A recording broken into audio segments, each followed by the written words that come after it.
vous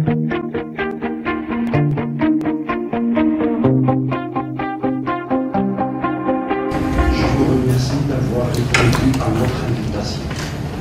Et par la même occasion, permettez-moi de remercier notre partenaire au département de Simon.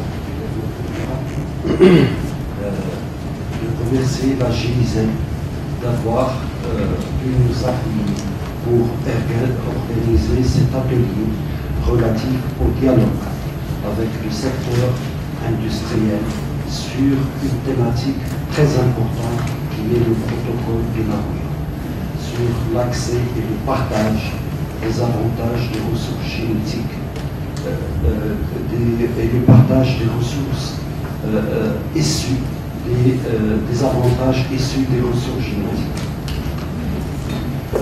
La biodiversité joue un rôle important dans le système économique. Elle fournit des biens et des services pour l'économie à la fois à l'échelle locale et internationale. Plusieurs éléments de la biodiversité sont utilisés comme des inputs pour la production d'autres biens et services marchands. L'utilisation des organismes vivants et l'expression de leur potentiel génétique ne datent pas d'aujourd'hui.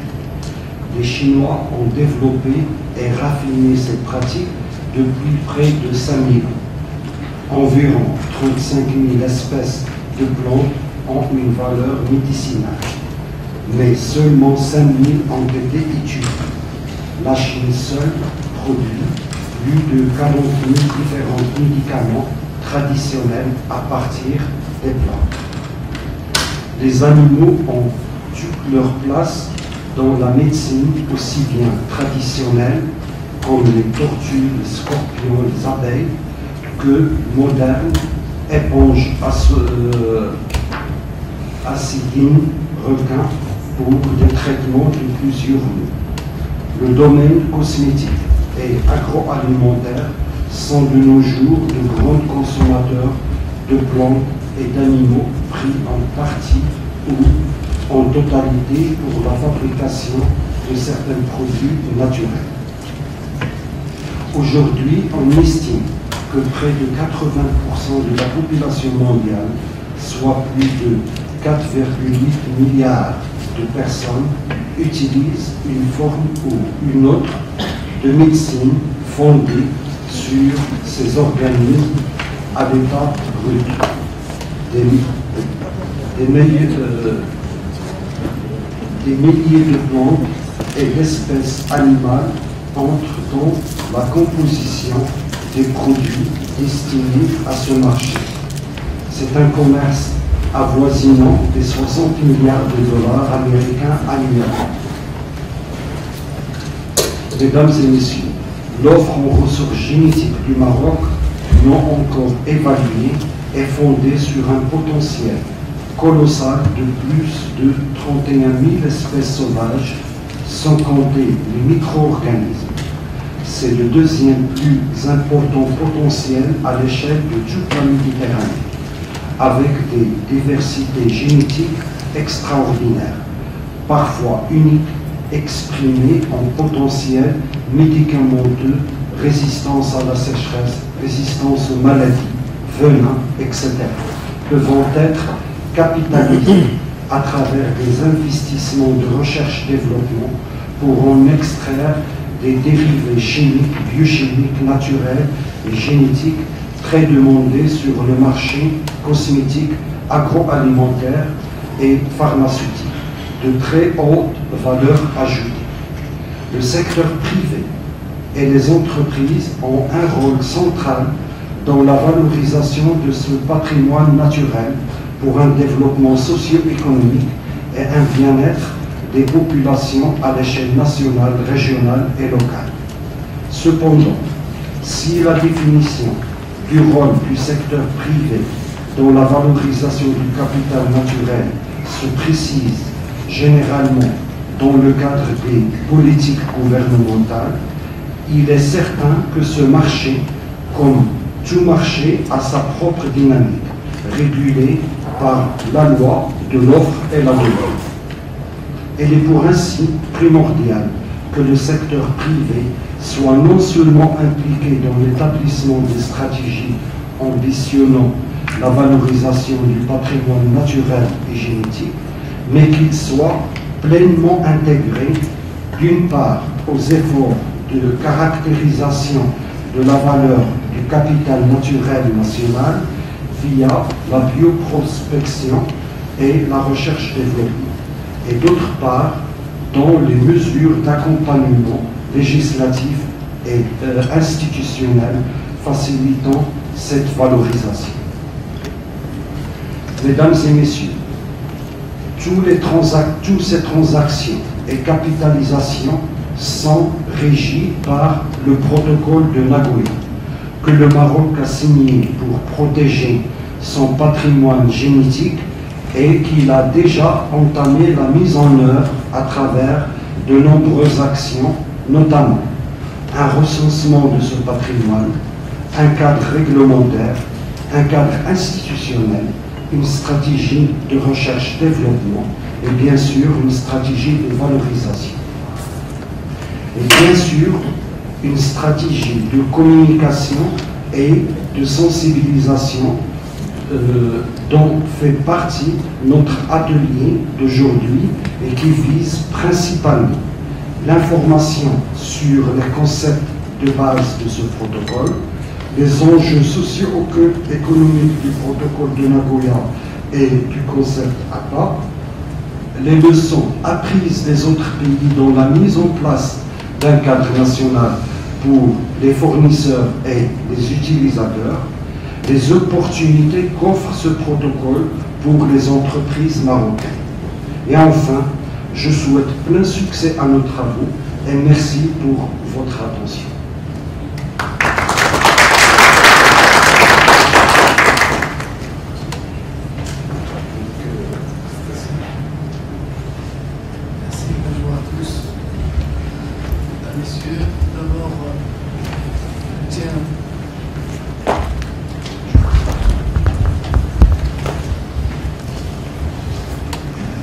Bonjour à tous. Donc, en tant que président de l'association RSO Maroc, j'adopte rapidement à présenter qu'est-ce que l'association. Donc, c'est une association qui fait la promotion de la responsabilité sociétale des organisations. Sa mission est de développer, d'appuyer, de promouvoir l'esprit de la responsabilité sociétale auprès des organismes, auprès des entreprises, mais également auprès des personnes, pour un développement durable, économiquement viable et équitable, dans un espace où le bien-être de l'homme est central. Et donc, dans ce cadre, donc, nous organisons des manifestations en partenariat ou en collaboration avec d'autres organisations, de telle manière à ce qu'on puisse intéresser les entreprises et faire sentir aux entreprises quelle est la responsabilité dans différents domaines. Aujourd'hui, donc, avec le ministère chargé du développement durable et la GIZ, l'intérêt est de voir quelle est la responsabilité de l'entreprise dans le domaine donc, de la biodiversité et en particulier dans le domaine donc, de la gestion des ressources génétiques.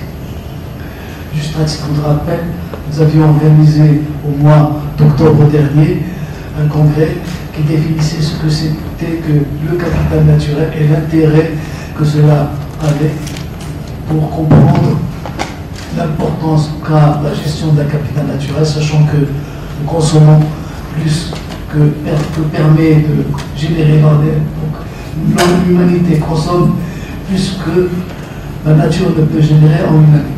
En un moment, on consomme plus que ça. Alors, pour revenir donc à notre sujet, en effet, la biodiversité donc, est généralement restreinte aux espèces, à la biodiversité des biens immenses et complexes, qui ont en fait des interactions et des interdépendances très fortes en termes d'écosystème et en termes d'organismes. L'homme est quotidiennement en interaction avec cette biodiversité dont il a fait lui-même partie et qui lui rend de nombreux services. Les produits et biens donc issus des ressources naturelles sont nécessaires à de nombreuses activités humaines, aussi diverses que l'agriculture, l'activité pharmaceutique, le papier, l'horticulture, les bâtiments, le traitement, les ordures, etc. La vie sur Terre dépend également d'une multitude de services écologiques variés, en nombre quasi infini, et surtout pour la plupart interdépendants et irremplaçables, qui pourraient disparaître si la biodiversité diminue. À titre d'exemple, il est impossible de remplacer le service de la pollinisation des plantes qu'accomplissent les insectes, les oiseaux, dans leur déplacement quotidien, qui perdaient à de nombreuses plantes de se reproduire. La fourniture de bois, des carburants, de fibres, la fourniture de matériaux de construction, la purification de l'air, de l'eau, la détoxication et la décomposition des déchets, la fertilisation des sols, notamment le cycle de renouvellement des nutriments, la lutte contre les maladies et les parasites, etc. Donc la diversification, la diminution de cette diversification biologique menace donc notre sécurité alimentaire, les ressources énergétiques, notre santé, ainsi que les activités de loisirs, de tourisme. Elle touche aussi à des considérations d'ordre culturel. En effet, la faune et la flore sont symboles du monde dans lequel nous vivons. Elles sont reproduites sur des drapeaux, par des structures, des images. Elles servent aussi à nous définir en tant qu'individus ou en tant que société. Ce système est cependant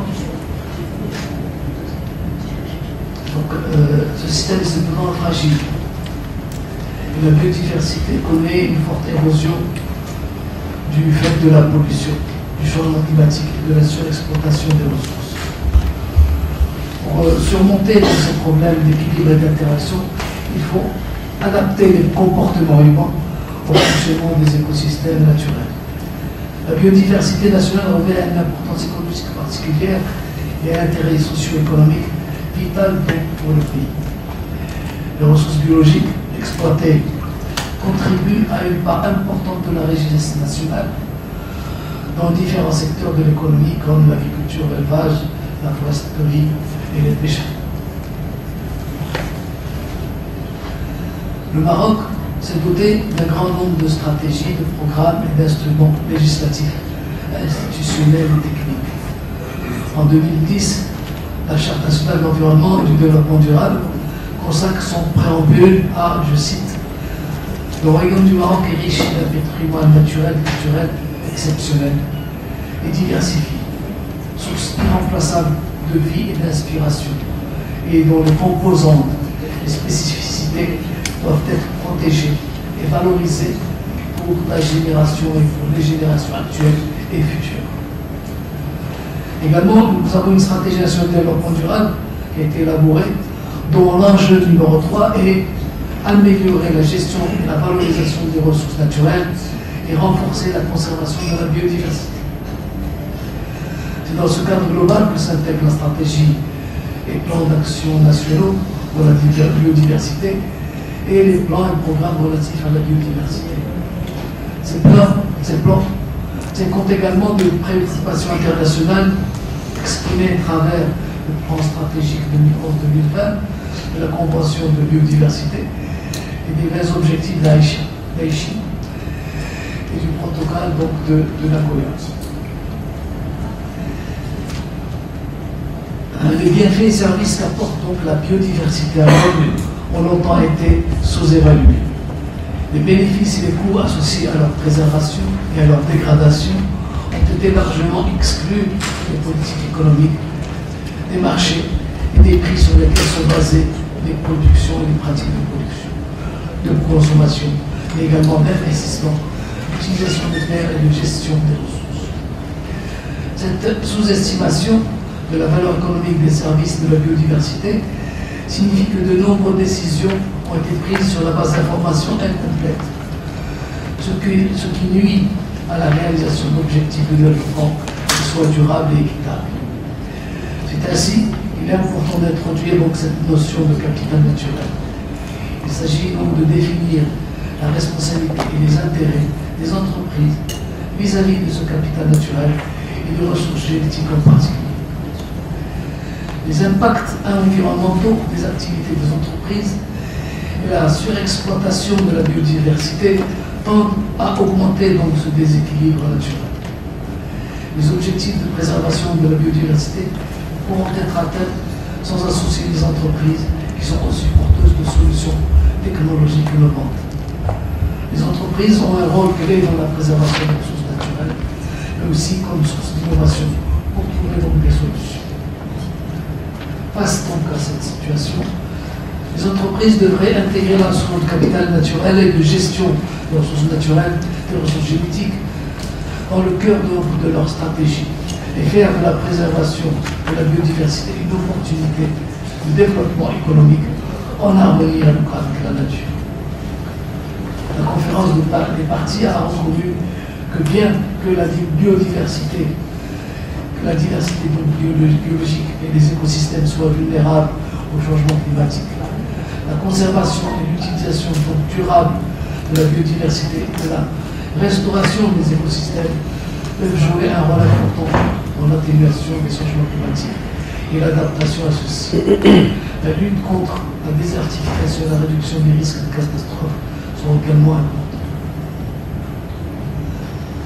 En conclusion, donc, vous trouvez donc sur notre site web rsomaroc.org le détail donc, du programme d'aujourd'hui, ainsi que les présentations et les enregistrements de vidéos, ainsi que l'ensemble des enregistrements et documents que nous avons organisés au long des 3 dernières années.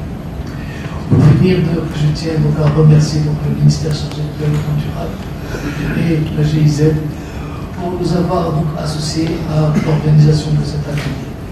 Et également donc le partenaire médias et l'ensemble des journalistes qui contribuent et doivent contribuer donc à mobiliser la promotion de la responsabilité sociétale, et également donc à la préservation des ressources génétiques et de la compréhension de ces problématiques.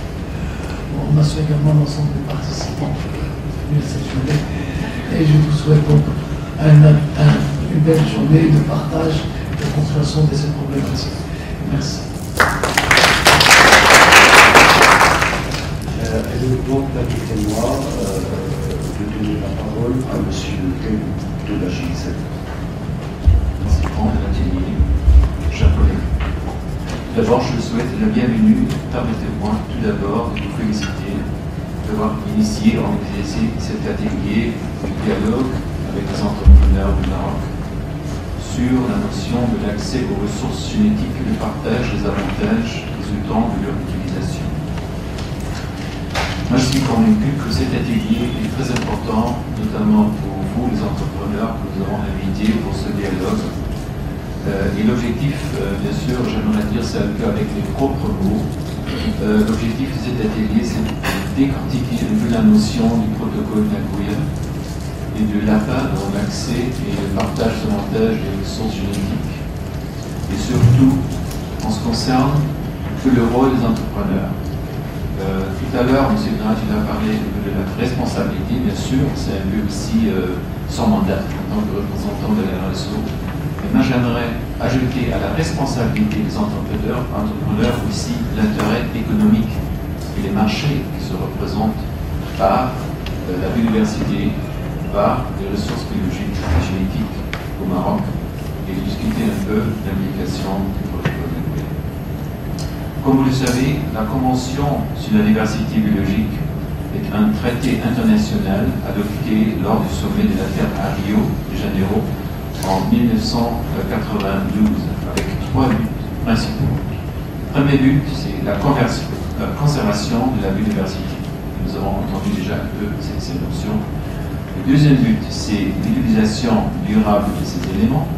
Et troisièmement, et ça c'est exactement notre thématique d'aujourd'hui, c'est le partage juste et équitable des avantages découlant de l'exploitation des ressources génétiques. L'objectif de ces convention est de développer des stratégies nationales pour la conservation et l'utilisation durable de la diversité biologique. Il est considéré comme le document clé concernant le développement durable. Le Maroc est l'un des premiers pays signataires de la Convention sur la diversité biologique. Le protocole Nagoya sur l'accès aux ressources génétiques et le partage juste et équitable des avantages découlant de leur utilisation à la Convention sur la diversité biologique, plus communément appelé protocole Nagoya sur APA, est un accord international sur la biodiversité. Il a été adopté par la 10e réunion de la conférence des parties à la Convention sur la diversité biologique des Nations Unies en octobre 2010 à Nagoya, au Japon. Le Maroc a ratifié ce protocole Nagoya en juin 2013. L'accès et le partage des avantages, c'est le raccourci communément utilisé pour se référer à un concept très spécifique. Le partage juste et équitable des avantages découlant de l'exploitation des ressources génétiques, notamment grâce à un accès satisfaisant à ces ressources. Ici, on parle d'un accès satisfaisant à ces ressources où les entrepreneurs, vous êtes immédiatement y appliqués en tant que groupe très important. Permettez-moi d'entamer cette thématique à cet atelier avec quelques réflexions et messages clés. Mon premier message clé est le suivant.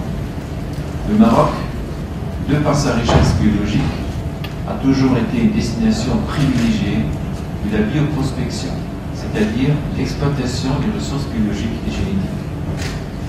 La biodiversité nationale révèle une importance écologique particulière, avec plus de 24 000 espèces animales et de 7 000 espèces végétales.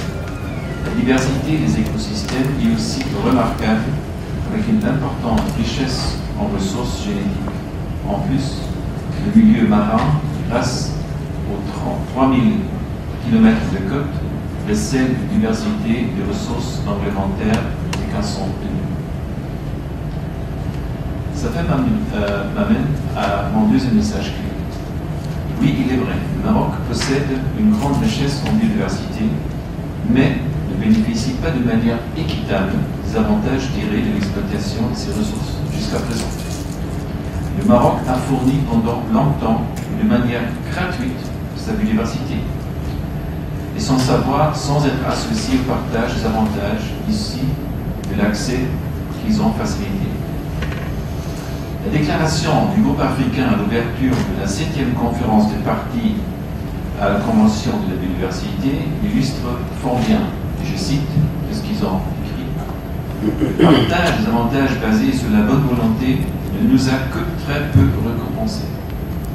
Si les transferts de technologie coûtent de l'argent, le transfert de la biodiversité devrait l'être aussi.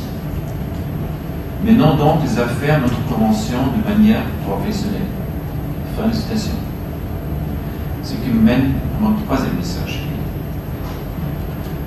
Les ressources génétiques biologiques sont associées à une large gamme de connaissances et pratiques traditionnelles.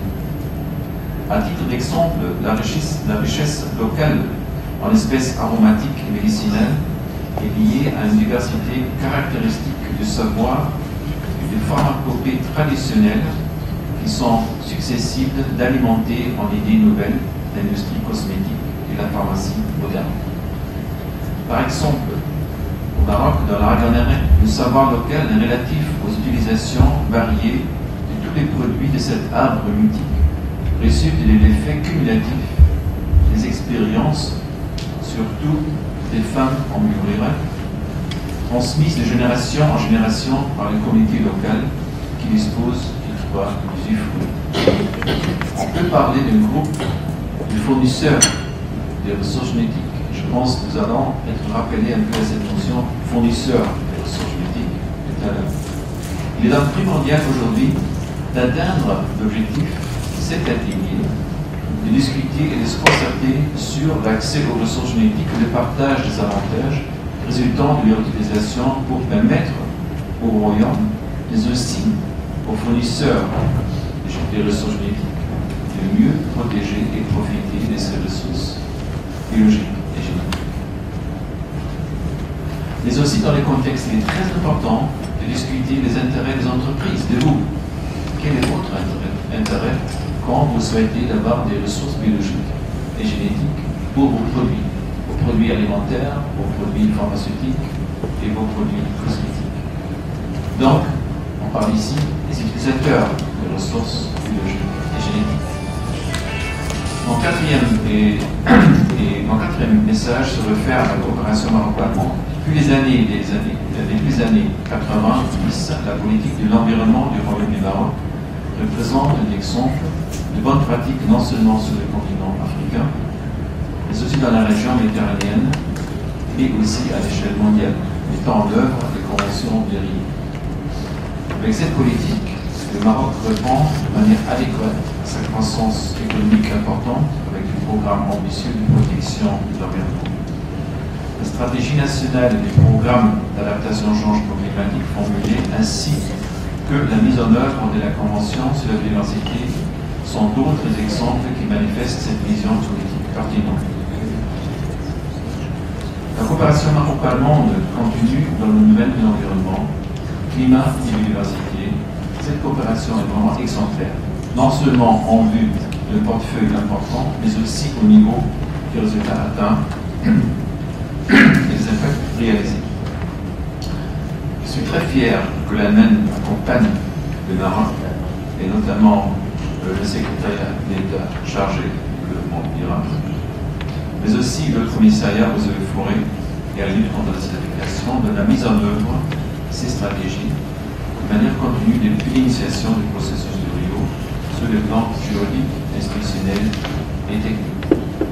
En tant que coordinateur du secteur environnement et climat de la coopération allemande de GIZ, ça fait énormément plaisir de vivre cette coopération depuis des années avec nos amis de l'environnement et percevoir et voir avec de propres yeux le développement environnemental positif et pertinent au Maroc. Pour cet atelier, qui présente une étape très importante pour les projets que nous sommes en train de mettre en œuvre ensemble, je me souhaite des discussions enrichissantes et beaucoup de succès en termes de mesures d'apprentissage, d'innovation et de résultats fiables pour la mise en œuvre du protocole de Nagoya et le mécanisme d'accès et partage des avantages. Et permettez-moi encore une observation. Ce matin, j'observe que la salle, cet atelier, n'est pas pleine.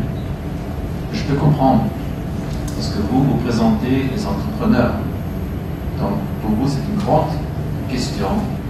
Quand je vais participer à cet atelier, donc on invite les collègues du secteur public, du ministère chargé de l'environnement, mais aussi de la coopération allemande, est-ce que ça représente pour moi un investissement?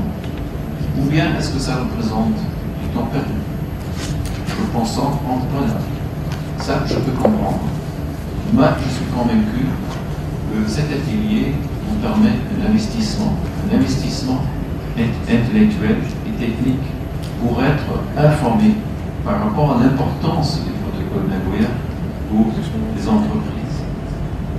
Et vous aurez l'occasion de mieux comprendre quoi le rôle des entrepreneurs, entreprises très important en tant qu'utilisateurs de ressources génétiques.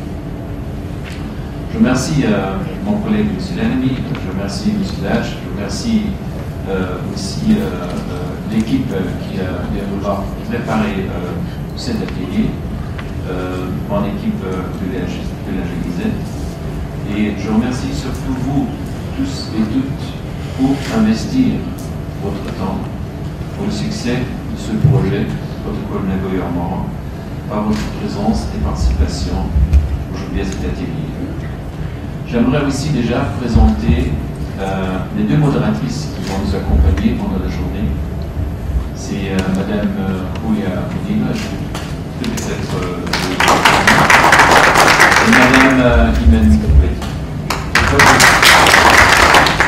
Pourquoi je vous présente déjà à ce moment les deux collègues? Non seulement Madame Ouya Oliva, elle est notre modératrice, mais aussi la représentante de Union for Equitable Biotrade, une association au but non lucratif qui est Amsterdam, qui représente aussi une institution de ressources, une institution d'information, de communication, mais aussi une institution qui représente un peu les avocats pour les entreprises, pour les conseiller, pour les orienter, comment faire si un contrat entre votre entreprise et pendant la journée. C'est Madame Julia Bonima, peut-être et Madame Imen Capelli. Pourquoi je vous présente déjà à ce moment deux collègues?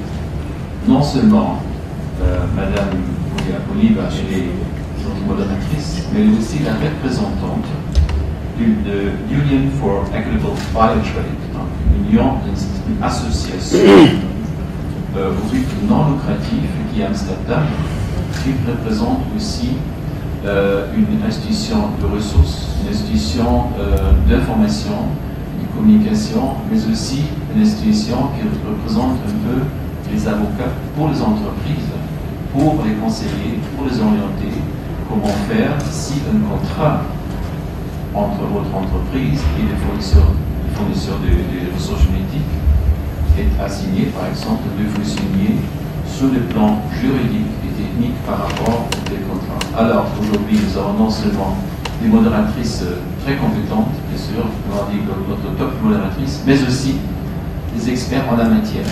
Donc, n'hésitez pas à vous adresser en faisant toutes les questions par rapport à ce sujet aussi à nos modératrices.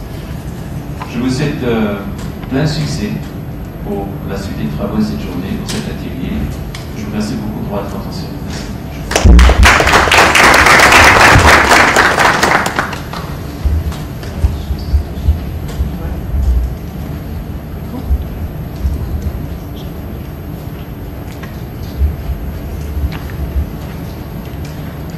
Bonjour à tous, je pense que je parle assez haut, donc je n'ai pas besoin de micro. Est-ce que tout le monde m'entend?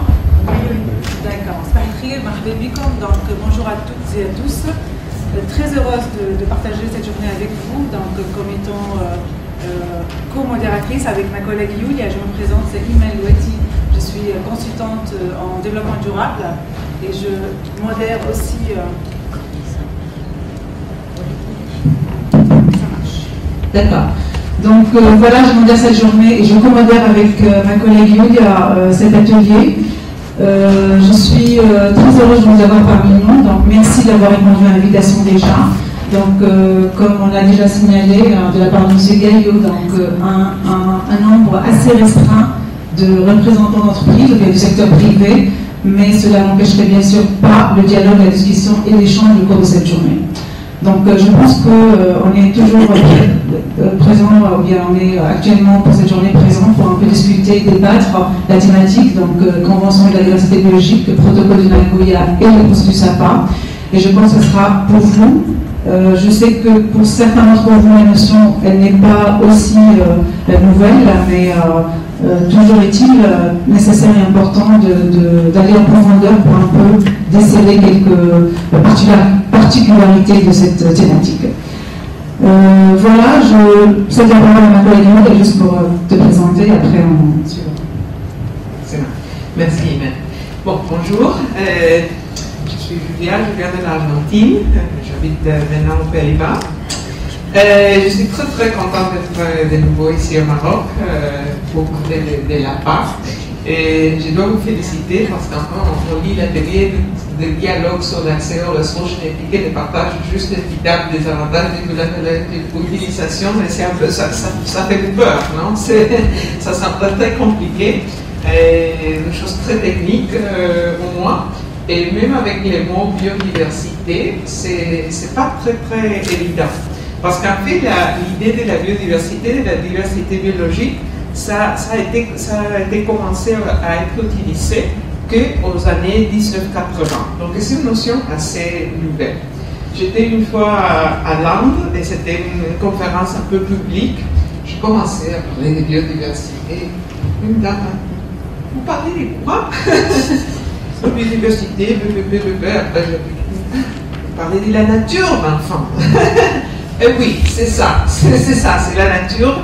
c'est les liens des différents composants de la nature et les liens que la nature a avec nos activités économiques et notre vie.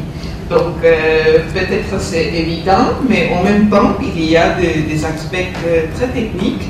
Et ces règles de l'APA, des protocoles de Nagoya, c'est un exemple d'une approche très spécifique et des règles très, très particulières. Comme M. Gallio vous a dit, je travaille beaucoup avec des entreprises au niveau international. Et j'ai commencé il y a 10 ans à parler de l'APA. Ça a été un peu la même chose. Au premier moment, il y avait un peu des entreprises, pas beaucoup, qui disaient quoi, et ça c'est un peu, oui, vous venez avec vos idées, c'est un peu très rare. Mais maintenant, on a une conférence annuelle et on va voir 150 personnes à Paris, des entreprises du monde de la cosmétique, de la nourriture, de la pharmaceutique, tous à parler de l'APA. Parce que ça est devenu vraiment maintenant en Europe des règles qui ont des implications très très pratiques pour les entreprises. Donc c'est très important d'être ici aujourd'hui. Je pense pour les entreprises de comprendre de quoi on parle quand on parle de APA et de comprendre quelles sont les opportunités et les défis, parce que c'est pas toujours simple, c'est une opportunité, c'est sûr, on va parler de ça, mais il y a aussi des expériences un peu difficiles qui viennent des autres pays, et je vais partager un peu sur ça. Mais aussi pour les gouvernements, des gens qui travaillent avec les ONG, les autres organisations, pour savoir qu'il faut tenir en compte un peu les côtés entreprises. Je pense que M. Gallio a aussi parlé de ça. La biodiversité, ce n'est pas l'or vert. Il y a quelques personnes qui a dit ça dans une fois au président. Ce n'est pas l'or vert. Pourquoi? Parce que l'or vert donne l'idée qu'on va aller trouver de l'or et on est déjà riche. On a de l'or, on est riche. Avec la biodiversité, quand on parle au niveau richesse économique, c'est pas comme ça. Il faut faire de la recherche, il faut faire du développement pour trouver des valeurs économiques de ça. Et ça va pouvoir être fait s'il y a des règles claires, s'il y a des règles efficaces, effectives, pour faire de la recherche et développement. Donc c'est vraiment qu'il faut tenir en compte tous les côtés. Donc bon, c'est un peu une réflexion autour de ce sujet, mais je suis ravie d'être ici aujourd'hui et de pouvoir partager, de parler un peu plus sur ça avec vous. Merci. Merci beaucoup pour cette introduction. Je pense, comme vous l'avez sous les mains, on va un peu procéder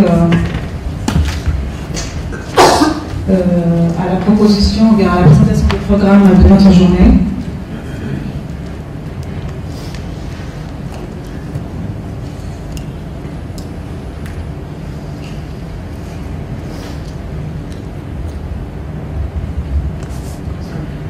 Une petite projection d'un film sur la part. Situé au carrefour de l'Atlantique et de la Méditerranée, de l'Europe et de l'Afrique, et façonné par des phénomènes climatiques et géologiques majeurs, le Maroc possède un patrimoine naturel d'une exceptionnelle richesse. Des dunes de sable du Sahara aux petites criques de la Méditerranée, des sommets enneigés des hautes montagnes aux nombreuses zones humides, le Maroc est une mosaïque de paysages qui abrite des écosystèmes et des habitats d'une extrême variété. Il possède la deuxième biodiversité du bassin méditerranéen, bien que de nombreuses régions restent insuffisamment explorées. Les espaces forestiers s'étendent sur 9 millions d'hectares et comptent de multiples essences. La cédraie, la subérée et l'arganeraie sont les plus grandes au monde, avec leurs pieds multicentenaires. La forêt marocaine abrite d'innombrables espèces synégétiques et des plantes aromatiques et médicinales. Toutes ces espèces forestières constituent des ressources génétiques à très fort potentiel économique. Elles sont utilisées dans les domaines culinaires, cosmétiques, pharmaceutiques et médicinales. Le Maroc reste un pays très agricole. Des orangeries d'Agadir aux grandes plaines agricoles du Nord, en passant par les oasis sahariennes, de nombreux fruits et légumes y sont produits.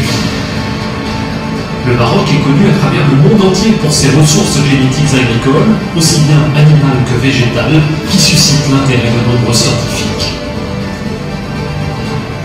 Avec ses 3500 km de côte sur l'Atlantique et la Méditerranée, et près d'1 million de kilomètres carrés de zones économiques exclusives dont il peut exploiter les ressources, le Maroc possède l'une des 5 zones les plus poissonneuses au monde et la biodiversité marine la plus riche de toute la Méditerranée. Les océans étant considérés comme la future pharmacie de la planète, le Maroc dispose avec ses espaces maritimes d'un énorme potentiel dans les domaines thérapeutiques et cosmétiques. De nombreuses lois ont été promulguées pour protéger ce riche patrimoine naturel. 154 sites d'intérêt biologique et écologique ont été identifiés. Bon nombre d'entre eux ont été élevés au rang d'aires protégées, avec la création de 10 parcs nationaux, 3 réserves de biosphère et 24 sites Ramsar dans les zones humides.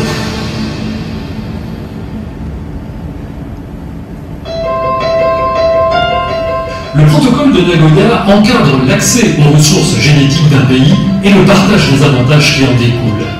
La mise en œuvre de ce mécanisme nécessite, au Maroc comme partout, l'implication de toutes les parties prenantes, à commencer par les institutions gouvernementales. Le Maroc est indéniablement engagé dans le développement durable. Il a d'abord constitutionnalisé le développement durable en 2011, mis en place une loi cadre de développement durable et de protection de l'environnement, mis en place une stratégie nationale de développement durable qui, elle, intègre comme facteur structurant le climat et bien entendu la biodiversité. Le Maroc a une politique intégrée de lutte contre les changements climatiques, protection de la biodiversité, croissance verte. C'est une dynamique globale qui est instaurée au niveau du pays.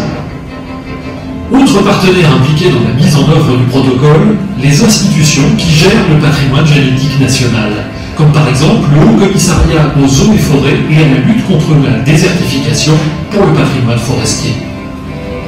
Ces forêts procurent un certain nombre de services écosystémiques, dont des services bien sûr sociaux, des services économiques, des services environnementaux majeurs.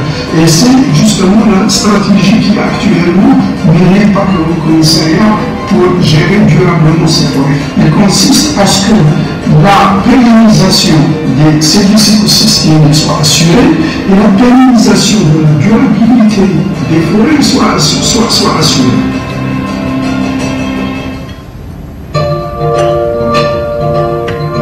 Au Maroc, les coopératives sont au centre de l'économie de l'argalier, une espèce endémique qui constitue une ressource génétique très recherchée. Les femmes employées dans ces coopératives possèdent la connaissance traditionnelle de ce produit. De nombreuses entreprises étrangères s'intéressent aux ressources génétiques marocaines. En France, c'est le cas notamment du Centre régional d'innovation et de transfert de technologie Ardor qui intervient dans le domaine horticole. Nous travaillons depuis une vingtaine d'années sur les matières colorantes d'origine végétale, colorants et pigments. Et moi, j'étais intéressée par un développement de la plante de henné et un extrait de henné. Nous avons décidé d'établir une collaboration. J'ai été en visite dans le sud Maroc et très vite, nous avons décidé de signer un contrat préalable avec les coopératives marocaines. Depuis 2 ans, on a fait venir de la plante et nous avons fait travailler un étudiant marocain de l'université de Rabat qui a fait son master 2 chez nous. Dans l'avenir, nous souhaitons développer ce nouvel extrait auprès de firmes cosmétiques européennes et pouvoir avoir un retour vers les populations du sud Maroc au niveau de la formation, au niveau de l'achat de matériel spécifique. C'est ce qu'on souhaite pour l'avenir du projet.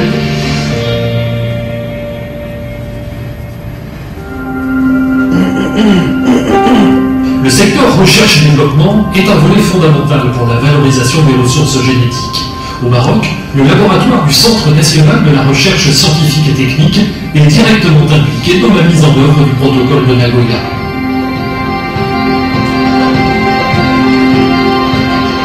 Le bon fonctionnement du mécanisme d'accès et de partage autour des ressources génétiques repose sur la synergie et l'équité entre toutes les parties. Au Maroc, l'agence de coopération allemande GIZ travaille à faciliter ces échanges et à veiller qu'ils soient justes et équitables. Nous, la coopération allemande, la GIZ, nous appuyons le gouvernement marocain pour la mise en œuvre du protocole Nagoya, notamment la mise en place du mécanisme accès et partage davantage du mécanisme du protocole. Tout d'abord, pour l'évaluation du cadre juridique et institutionnel, deuxièmement, pour créer des réseaux scientifiques, notamment pour la valorisation des ressources scientifiques, et troisièmement, nous sommes en train d'appuyer différents micro-projets pour pratiquer le mécanisme APA, notamment entre les communautés locales et les entreprises marocaines et internationales. Pour une contribution de toutes les parties prenantes à la réussite de la mise en œuvre du protocole de Nagoya, pour la préservation de la biodiversité et la lutte contre la pauvreté.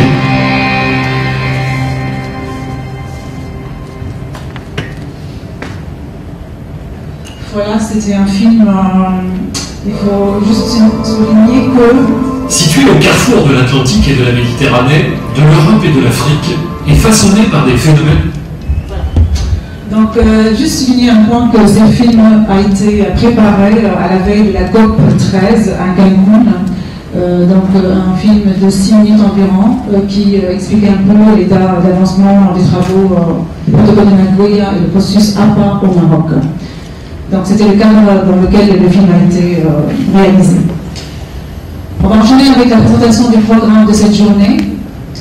Et bien sûr, comme on l'a déjà souligné maintenant 2 fois au cours de cette matinée, l'objectif de l'atelier, avec la présence du secteur privé essentiellement, donc les représentants des entreprises marocaines, était que ces entreprises-là s'imprègnent mieux du concept du processus APA et du protocole de Nagoya, bien évidemment avec un échange spécialement au sein de cet atelier autour de certaines idées. Donc, à savoir les objectifs et concepts de base du protocole de Nagoya lui-même, les perspectives d'expérience des entreprises avec les règles sur l'APA dans d'autres pays aussi, alors l'approche proposée et les implications pratiques de la mise en place d'un cadre national sur l'APA au Maroc, et bien évidemment, comme l'a déjà signalé ma collègue Yulia, c'est plus aussi un focus sur les opportunités et les défis par les entreprises marocaines. Alors, on a vu l'ensemble sur le programme de la journée.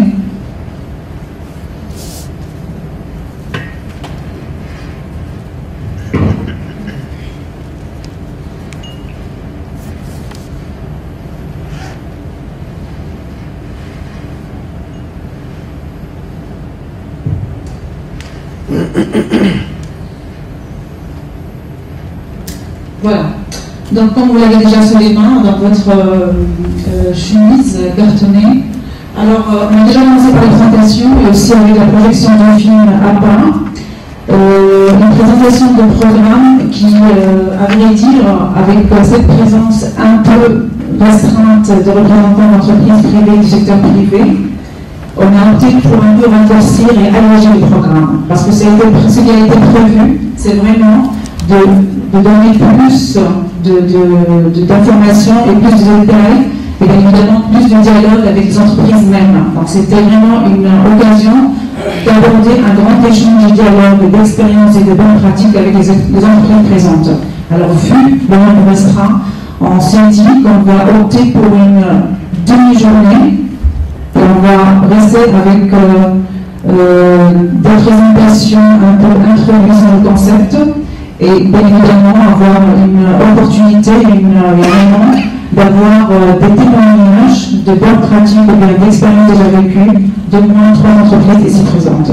Donc on va se limiter à ça, des présentations des règles nationales, bien sûr, des opportunités et des défis pour les entreprises, un peu d'échange et de débat autour de la question, et finir par des expériences, des témoignages de bonnes pratiques marocaines ici présentes. Donc la clôture sera, à vrai dire, non seulement vers la fin de la journée, mais plutôt avant le déjeuner, et on déjeunera ensemble vers la fin. Voilà ce qu'on est-il par rapport à cette petite modification de l'atelier, vu la présence actuelle dans notre journée d'atelier. Donc je vous laisse comme présentation, comme information et on peut dégager après une discussion, un débat ou un dialogue aussi pour un peu se familiariser avec ce concept et partager aussi avec les bonnes pratiques qui vont être présentées plus tard dans la journée. Donc, chers collègues, on va déjà entamer avec les présentations, donc, comme l'habitude le veut, donc une petite présentation de nous tous, comme ça on voit un peu la diversité au sein même de l'atelier, la diversité des individus avant de l'entamer avec la diversité biologique, avec notre thème d'aujourd'hui. Je vais commencer à gauche par les dames. Bonjour. Elgane Wisselman, ingénieur d'État au niveau du secrétariat d'État chargé du développement durable, direction changement climatique, diversité biologique, économie verte, service prévention de l'exploitation et Bonjour, Nadia Yacoubi, secrétariat d'État chargé du développement durable, direction de changement climatique, biodiversité et économie verte. Bonjour, Malika Schneider, je suis directeur de recherche et chargé du laboratoire de génétique des ressources halieutiques à l'Institut national de recherche halieutique à Casablanca. Merci. Bonjour, Nargis Tay, journaliste chez Petit Magazine et docteur en biologie.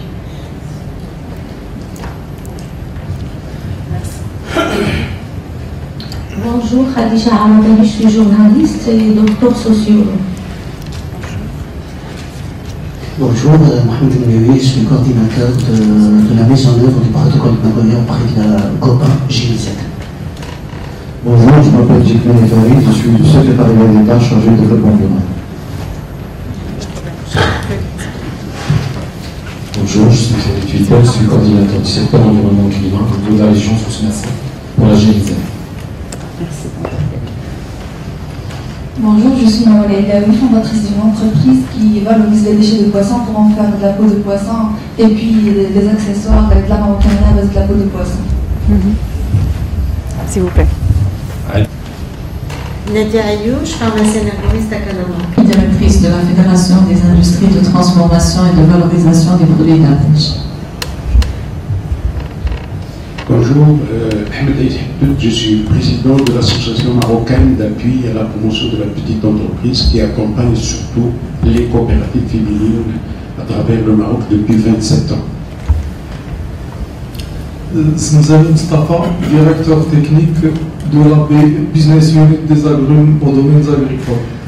Les domaines agricoles, pour ceux qui ne les connaissent pas, sont une entreprise qui opère dans le domaine de l'agriculture et de l'agro-industrie, pardon, de pratiquement toutes les productions jusqu'à la transformation. Donc c'est une entreprise qui est pleinement intégrée et qui touche à tous les aspects de l'agriculture. Bonjour, c'est M. Issine Kamel, du laboratoire ITER. Bon, je m'intéresse à ce forum. Nous avons un programme de développement de produits cosmétiques à base d'ingrédients végétaux. Bonjour, Issine Libre, responsable qualité au sein du laboratoire ITER.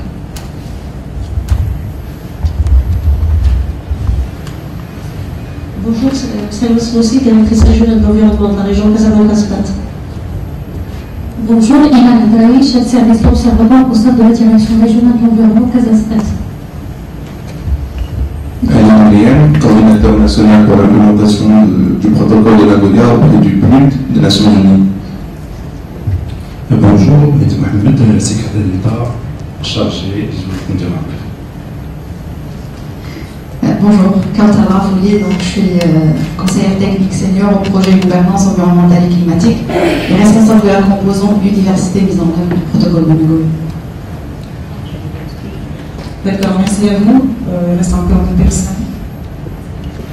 Bonjour, Madame Limite, présidente des laboratoires Atlas pour Industrie. Nous agissons dans la production et la transformation des produits bio destinés à la consommation d'un autre côté, mais aussi d'exploitation des ressources naturelles, entre autres les argiles destinées à la cosmétique.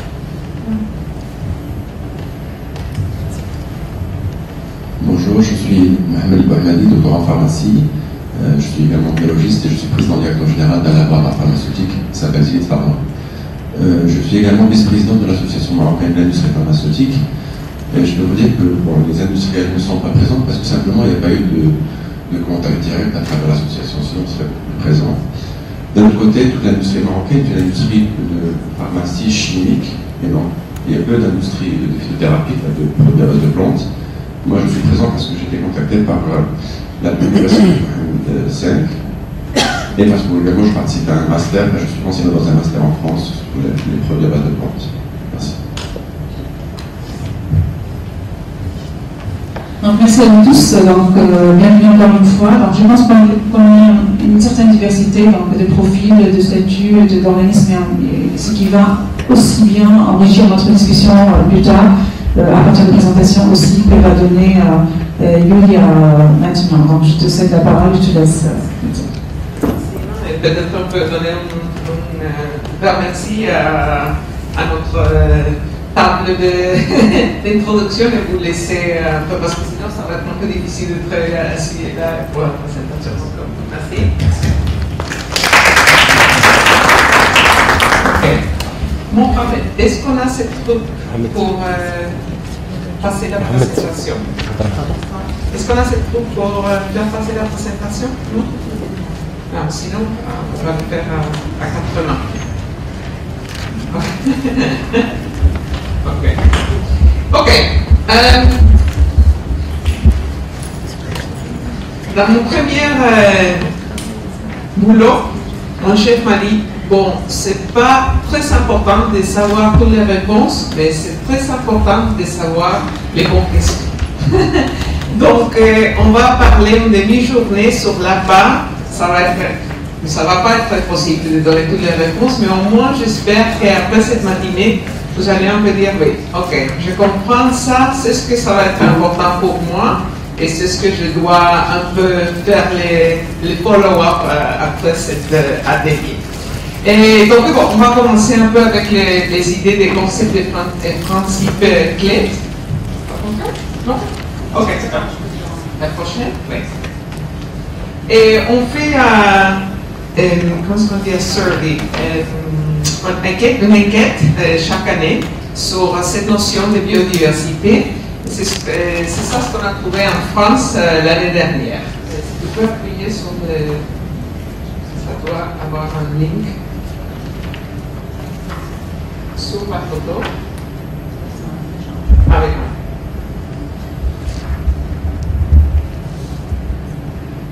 Les derniers pas d'hôtel, c'est toujours un peu. J'en ai déjà entendu parler. Après, qu'est-ce que ça signifie, la biodiversité? C'est un mélange, de mon point de vue, ça reste un mélange, donc, que ce soit d'éléments vivants, j'imagine, qui cohabitent dans un ensemble.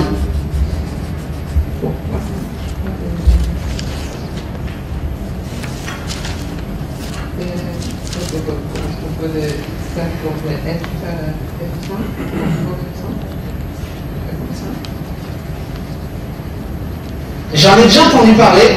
Après, qu'est-ce que ça signifie, la biodiversité? Ok. C'est un mélange, de mon point de vue, ça reste un mélange, donc, que ce soit d'éléments vivants. Désolé, hein? Bon, de toute façon, on va peut-être continuer, parce que sinon ça devient trop long. Moi j'utilise les Mac, donc je ne sais jamais comment.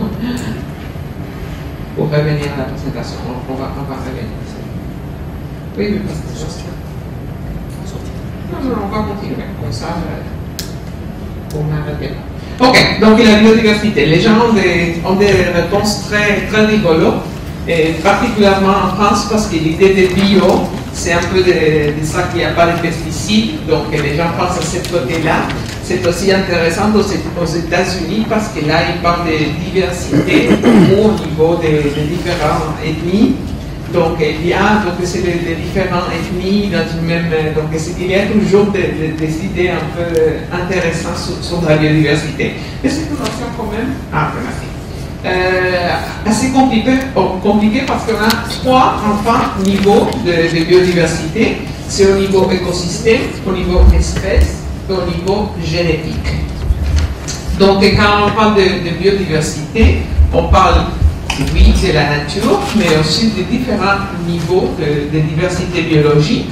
Et ici, c'est bien, c'est avec les escargots, mais ça ne semble pas très important, mais bien sûr, avec les niveaux génétiques, comme Monsieur le Président de la RSO a dit, c'est l'importance de la sécurité alimentaire. Non? Donc la diversité génétique, c'est enfin très très important, ça ne va pas seulement sur les couleurs des escargots. Donc ces trois niveaux, quand on parle de biodiversité, on parle vraiment de ces trois niveaux. Et une question serait, est-ce que l'homme fait partie de la biodiversité? Oui ou non? Oui. C'est pas évident de voir cette définition, mais enfin, on est là. J'étais un peu triste cette semaine, j'ai vu des nouvelles de Pologne. Pologne, on dit le pays? Et c'était le gouvernement là qui a décidé qu'on peut couper tous les arbres dans les pays sans autorisation. Et il a dit, bon, parce qu'enfin, l'homme, c'est le sujet de la nature, donc on n'a pas seulement les droits, mais on a l'obligation d'utiliser les ressources naturelles. Donc, c'est clair qu'on doit utiliser les ressources naturelles, mais il faut comprendre qu'on est partie de cette dynamique. Enfin, si on va couper tous les arbres, après on va avoir un problème. Donc, c'est très important enfin, de trouver la place de l'homme et des femmes, bien sûr, dans la biodiversité. Ce n'est pas la biodiversité et nous, on est vraiment partie de ça. Donc, quand on parle de valeur de la biodiversité, on parle au niveau intrinsèque. Intrinsèque, oui. Donc là, c'est vraiment les valeurs que la biodiversité a parce qu'elle est là. Je pense toujours, par exemple, au dodo. Vous connaissez l'histoire de dodo? Les dodos, c'était un oiseau qui habitait en Amérique. Et c'était comme, j'imagine, comme une sorte, un type de, comment est-ce qu'on dit?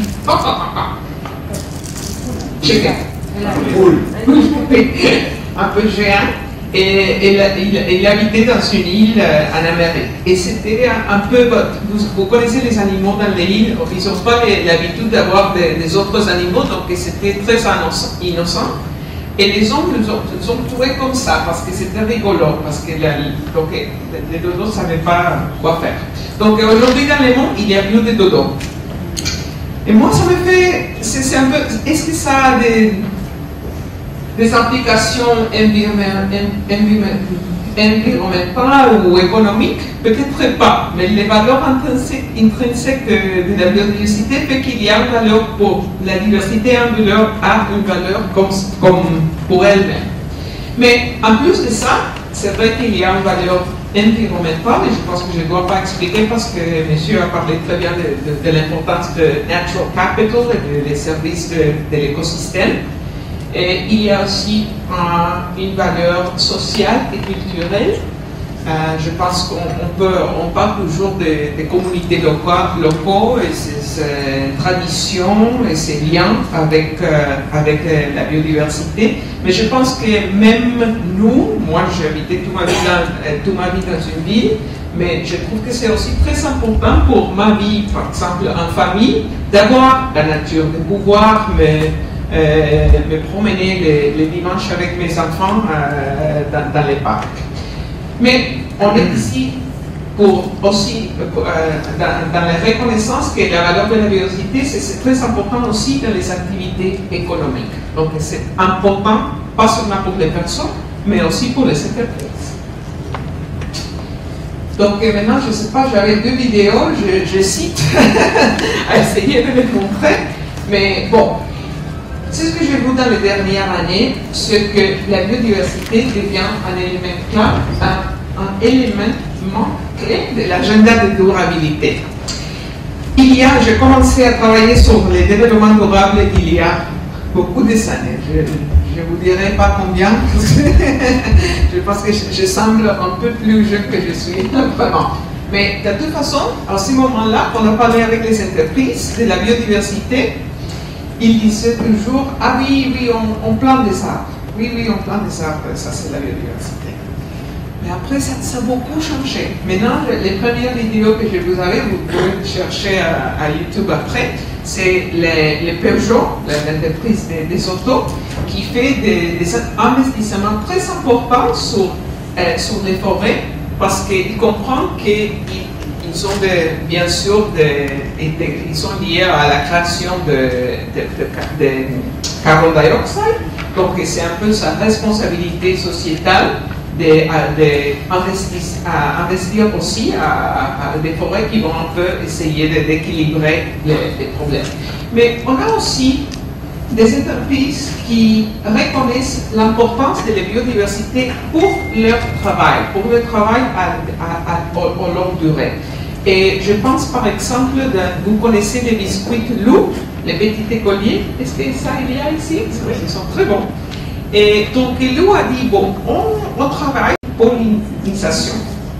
Donc maintenant, ils ont un projet très très important pour s'assurer que les agriculteurs ne travaillent pas seulement avec les blés, mais aussi avec des fleurs sauvages autour des champs de blé pour s'assurer qu'il y a assez de pollinisation. Oui. Est-ce que ça c'est seulement parce qu'ils sont très bons?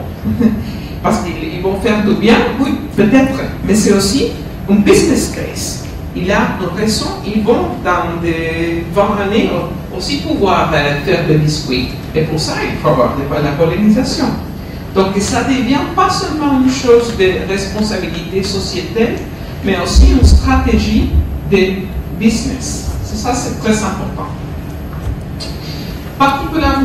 Particulièrement au niveau cosmétique, la biodiversité reste une source d'innovation très très importante. Je pense par exemple à l'entreprise Natura, peut-être que ce n'est pas très bien connu ici, mais c'est une des entreprises plus grandes du monde. Ils sont de Brésil et ils sont dans l'année 2000 commencé toute une ligne de cosmétiques basée sur la biodiversité brésilienne.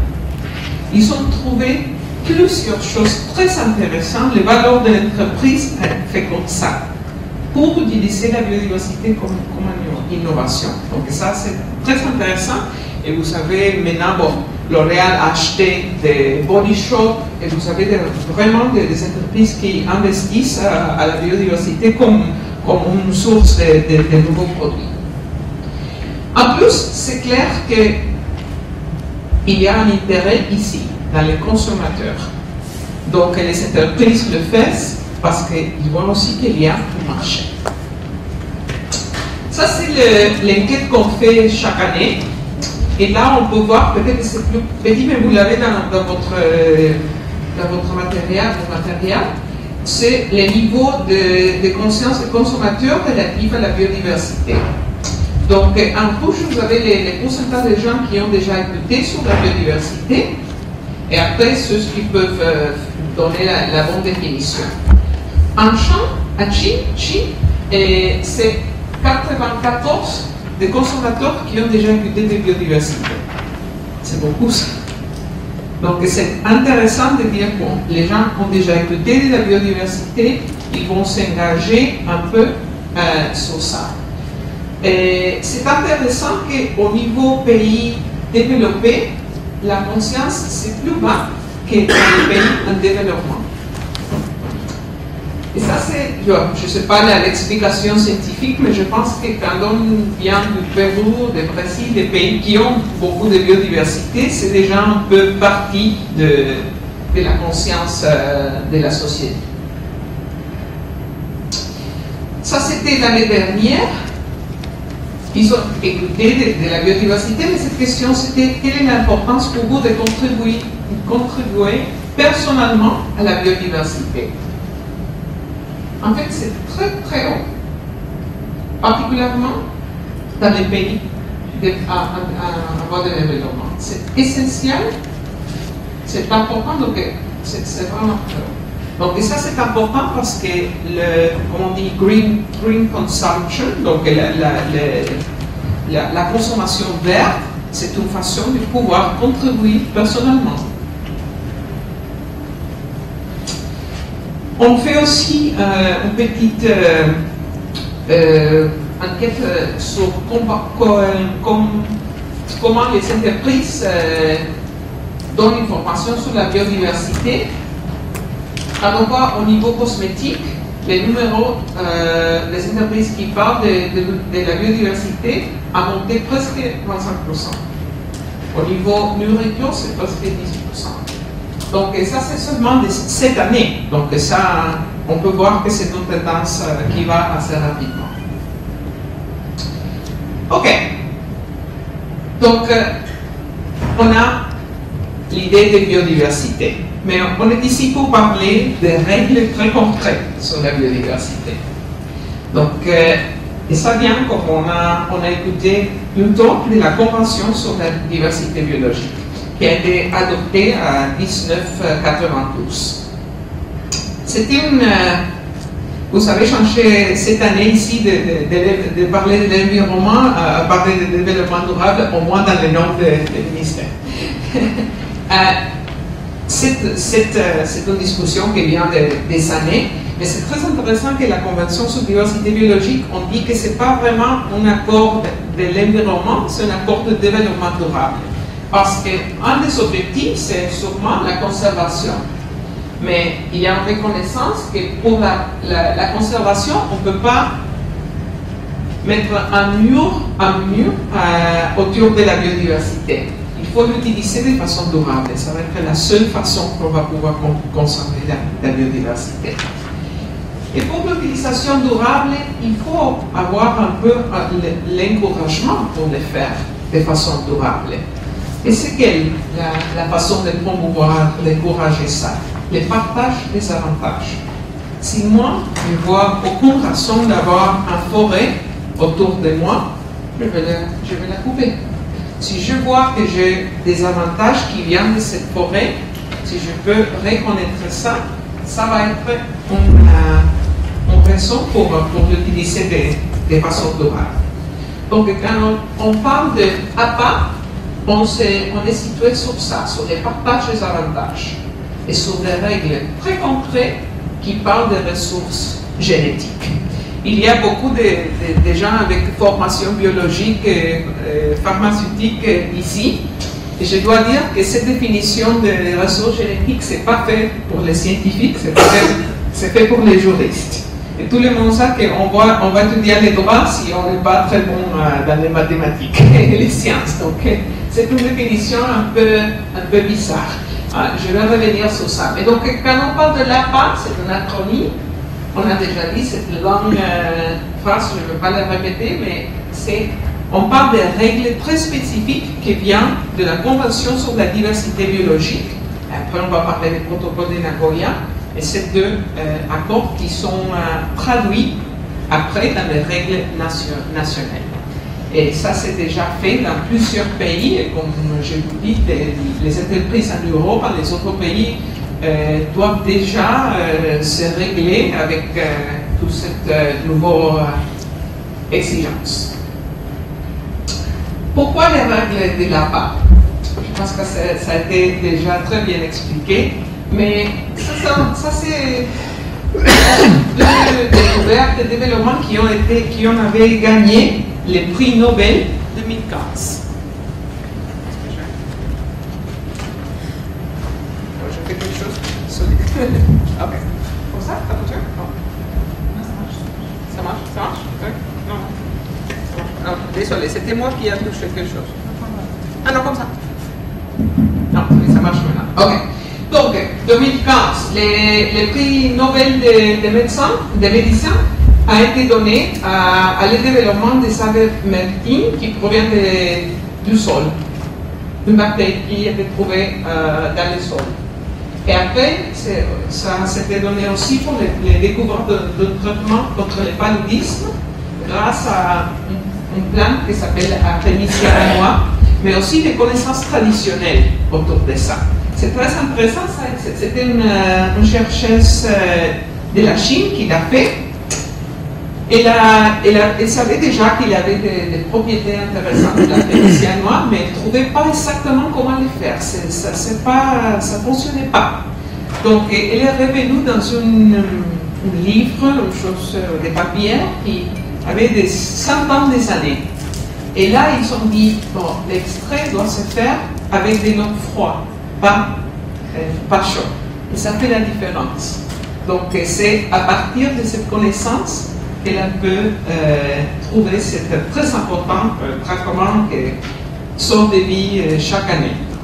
Donc, ils ont des belles histoires de ce qu'on peut faire avec de la recherche et développement, mais on peut le voir aussi de l'autre côté, de dire, bon, mais là, il y a des avantages pour les chercheurs et aussi pour tout le monde d'avoir trouvé ça, mais quoi de la biodiversité? Est-ce que ça a un avantage pour les gens qui gardent la biodiversité, qui gardent les connaissances traditionnelles autour de la biodiversité? Dans la majorité des cas, la réponse est non.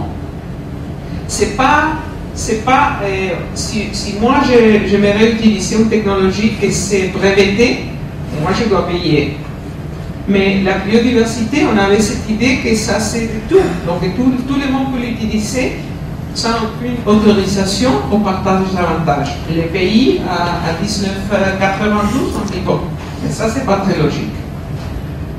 Donc pourquoi on a les règles sur l'APA? Parce que quand on voit une plante ou un échantillon de sol, on ne voit pas seulement ça, mais on sait qu'il y a des informations, des possibilités dedans. Donc en 1992, ils ont déjà fait la reconnaissance de valeur croissante de la biodiversité. Il y avait de nouvelles technologies pour un peu pouvoir utiliser cette valeur. Et il y avait aussi des droits de brevet qui donnaient de plus et plus de droits sur les ressources biologiques et génétiques. Donc les pays ont dit, bon, maintenant il faut trouver un équilibre. Donc on veut encourager l'utilisation de la biodiversité, mais ça doit être fait avec l'autorisation, avec le partage de savoir. Donc, c'est ça de ce qu'on parle quand on parle de l'APA, de l'utilisation des ressources génétiques et connaissances traditionnelles associées. Donc, l'APA, on ne parle pas de l'APA quand on dit on va acheter du blé pour les fonds. Oui, ça c'est pas. On parle de l'APA quand on utilise la biodiversité pour la recherche et développement. C'est ça que le protocole de Nagoya a dit comme définition d'utilisation des ressources génétiques. La recherche et développement sur la composition génétique et biochimique de la biodiversité. Mais, il faut dire, il y a plusieurs pays qui ont choisi de donner un champ d'application beaucoup plus grand pour les règles APA. Et ça donne des problèmes, non? Parce que, par exemple, au Pérou, le champ d'application, c'est assez grand que si on fait, par exemple, le jus d'orange, ça peut déjà être considéré de l'utilisation de ressources génétiques. Donc, si vous avez l'entreprise de jus d'orange au Pérou, vous travaillez, en fait, dans une situation illégale. Parce que les gens ne peuvent pas faire les processus à part, on ne va pas voir c'est ce que ça veut dire, mais c'est assez compliqué. Donc, ça, c'est une chose très, très importante. Le protocole de Nagoya parle de recherche et développement, mais parfois, la mise en œuvre, ça trouve des autres approches. On n'a pas une définition d'utilisation des connaissances traditionnelles, ça donne aussi des problèmes, mais la OMPI, l'Organisation mondiale de propriété intellectuelle, l'a définie comme des recherches et développement menées sur la connaissance traditionnelle, menées à des fins lucratives ou commerciales. C'est intéressant. Parfois, quand on dit les connaissances traditionnelles, on pense à faire des interviews avec les communautés locales. Mais par exemple, au Brésil aujourd'hui, si vous trouvez de l'information sur les connaissances traditionnelles dans les livres, les journaux, ça c'est l'utilisation des connaissances traditionnelles et vous avez besoin d'un permis. Donc ça a beaucoup changé aussi pour les chercheurs. Hein. Ça, c'est des règles de l'APA. Donc, comme je vous dis, c'est vraiment des règles qui ont beaucoup des implications pour les chercheurs et les entreprises. Ok. On a aussi des règles qui parlent sur l'utilisation de ressources génétiques en Europe. Et on vient de travailler cette dernière année pour essayer de comprendre qu'est-ce que ça veut dire dans le secteur cosmétique. Et c'est ça un peu aujourd'hui ce qu'on peut dire sur la définition d'utilisation de ressources génétiques en Europe au niveau cosmétique. Donc, les nouvelles règles comprennent l'utilisation des parties des plantes, par exemple, même indirectement pour développer des extraits et des nouveaux composés pour les ingrédients au niveau fragrance ou au niveau cosmétique. On parle aussi d'utilisation de ressources génétiques quand on utilise les parties des plantes pour améliorer l'ingrédient, par exemple pour rechercher une meilleure qualité. Et bien sûr, quand on utilise les parties des plantes pour la caractérisation de leur composition chimique. Par contre, dans les règles en Europe, la recherche et le développement sur les dérivés, donc si on ne touche pas les parties des plantes, mais les dérivés, comme par exemple les huiles essentielles, on ne fait pas de l'utilisation de ressources génétiques. La même chose, c'est avec la recherche et développement sur les molécules synthétiques.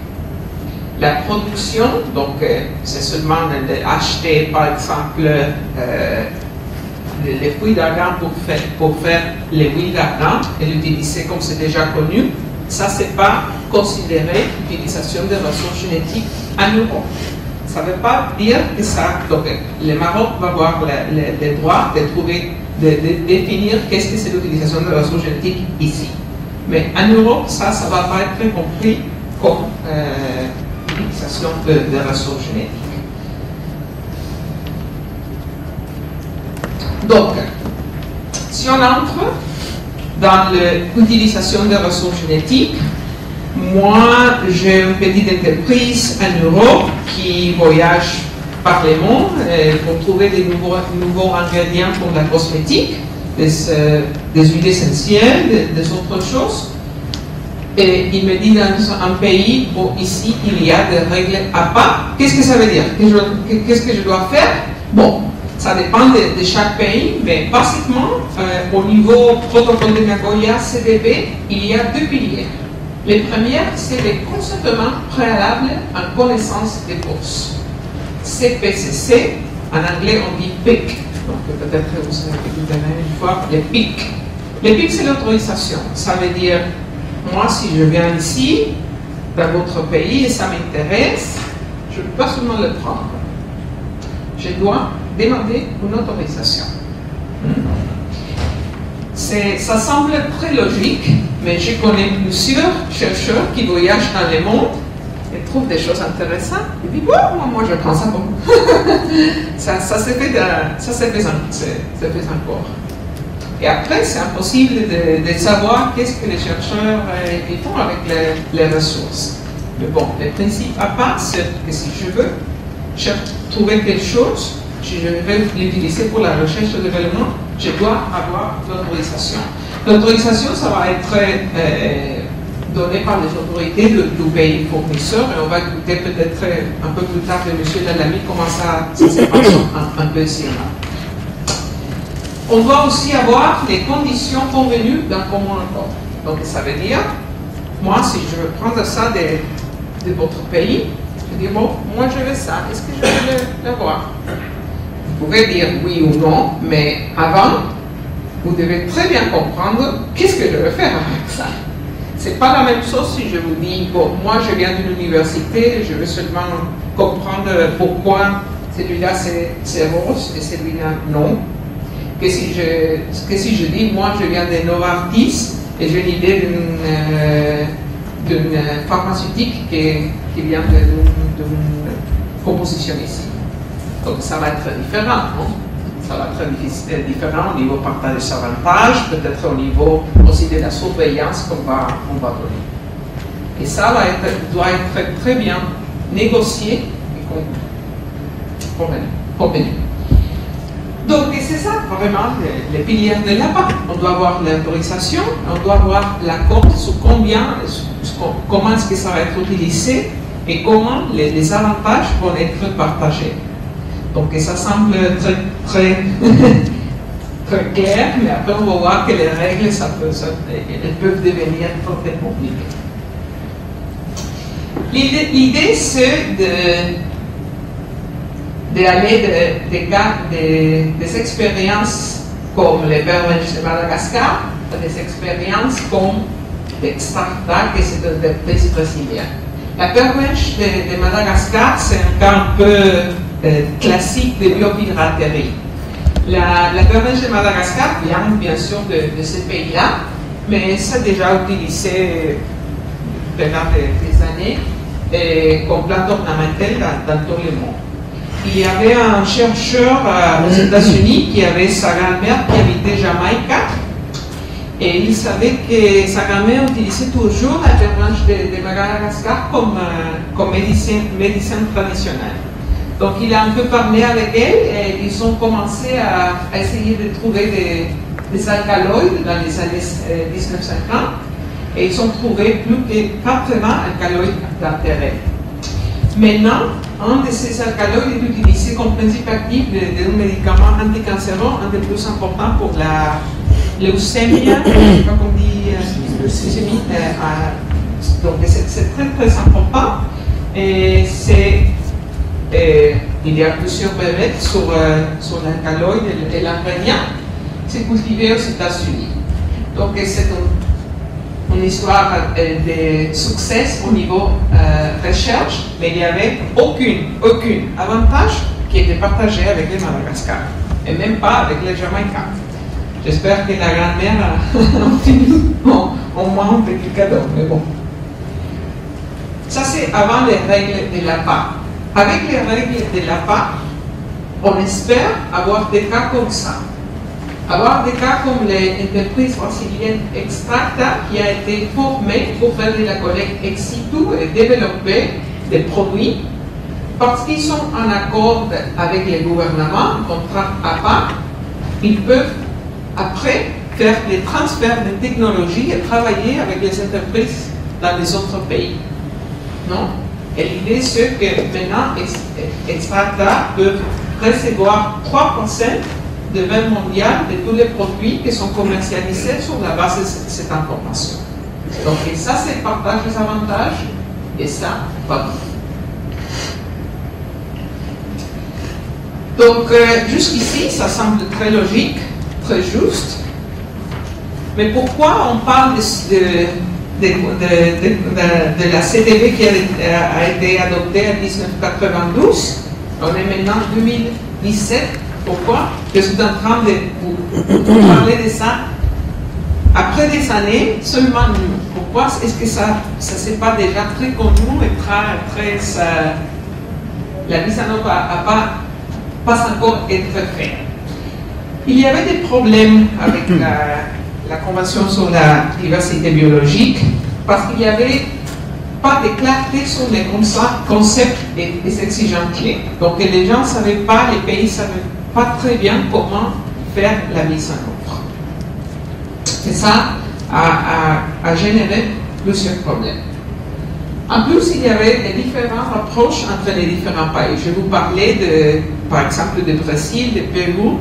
Le Brésil aujourd'hui demande 1% comme partage des avantages de produit final. Des pays, par exemple, comme Bangladesh, ils demandent les 50% de partage des avantages. 50%. Ça, c'est beaucoup. Hein? Donc, ça fonctionne comment? C'est quelle est l'idée après pour pouvoir définir les pourcentages? C'était pas très clair.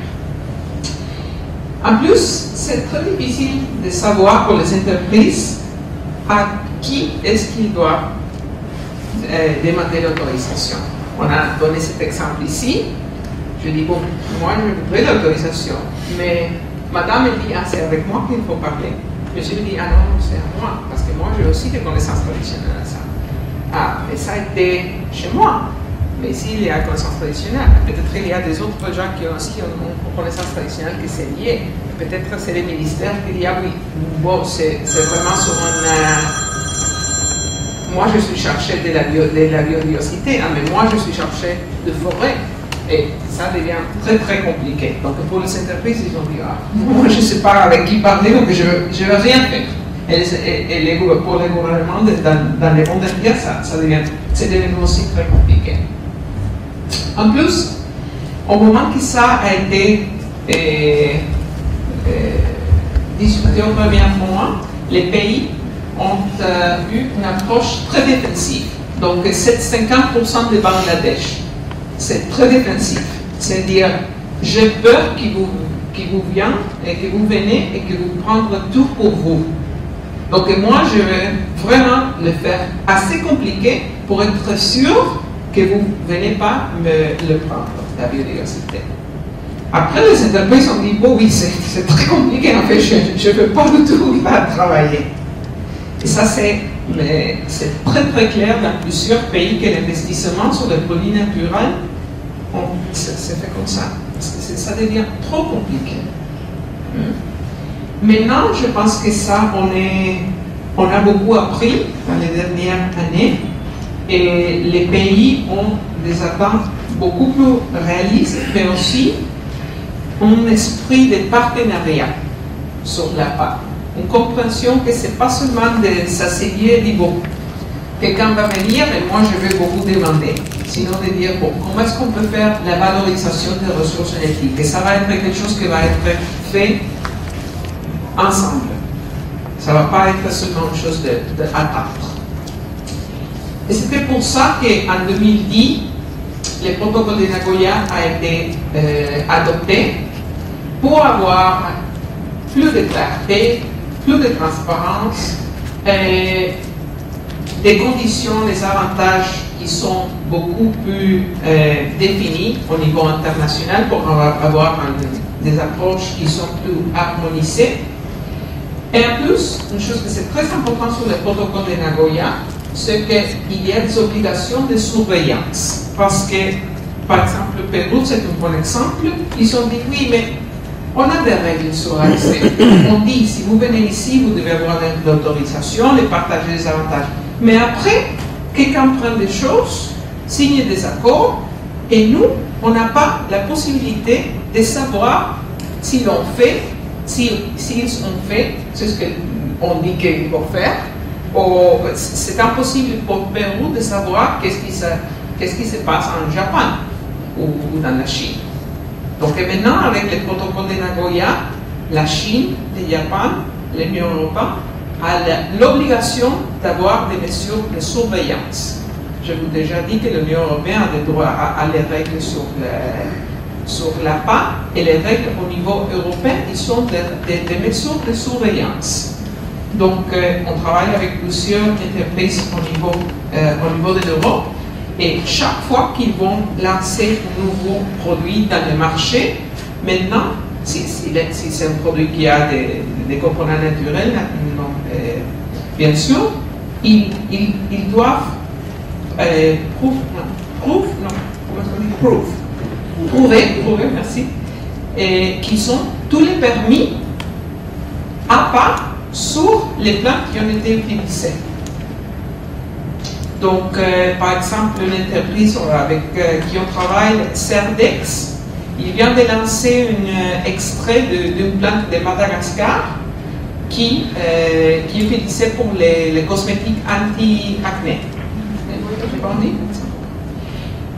La question, c'était au niveau gouvernement de la France. Ah, est-ce que vous avez un permis pour faire la recherche sur cet extrait ou pas? S'il n'y a pas un permis, l'entreprise n'a plus le droit de le lancer au marché.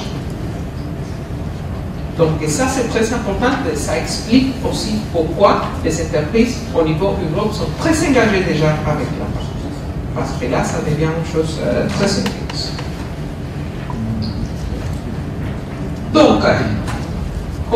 comment ça fonctionne. Donc l'idée c'était que le pays fournisseur, un pays comme le Maroc, demande l'autorisation et d'établir des conditions pour la recherche et le développement.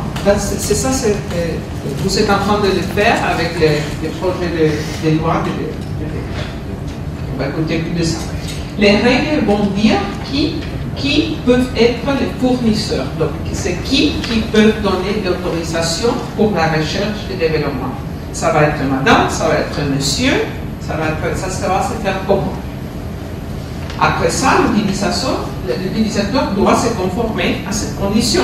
Donc, si la règle me dit je dois avoir le consentement de par exemple, propriétaire de la terre, mais je dois aussi avoir consulté avec les communautés locaux.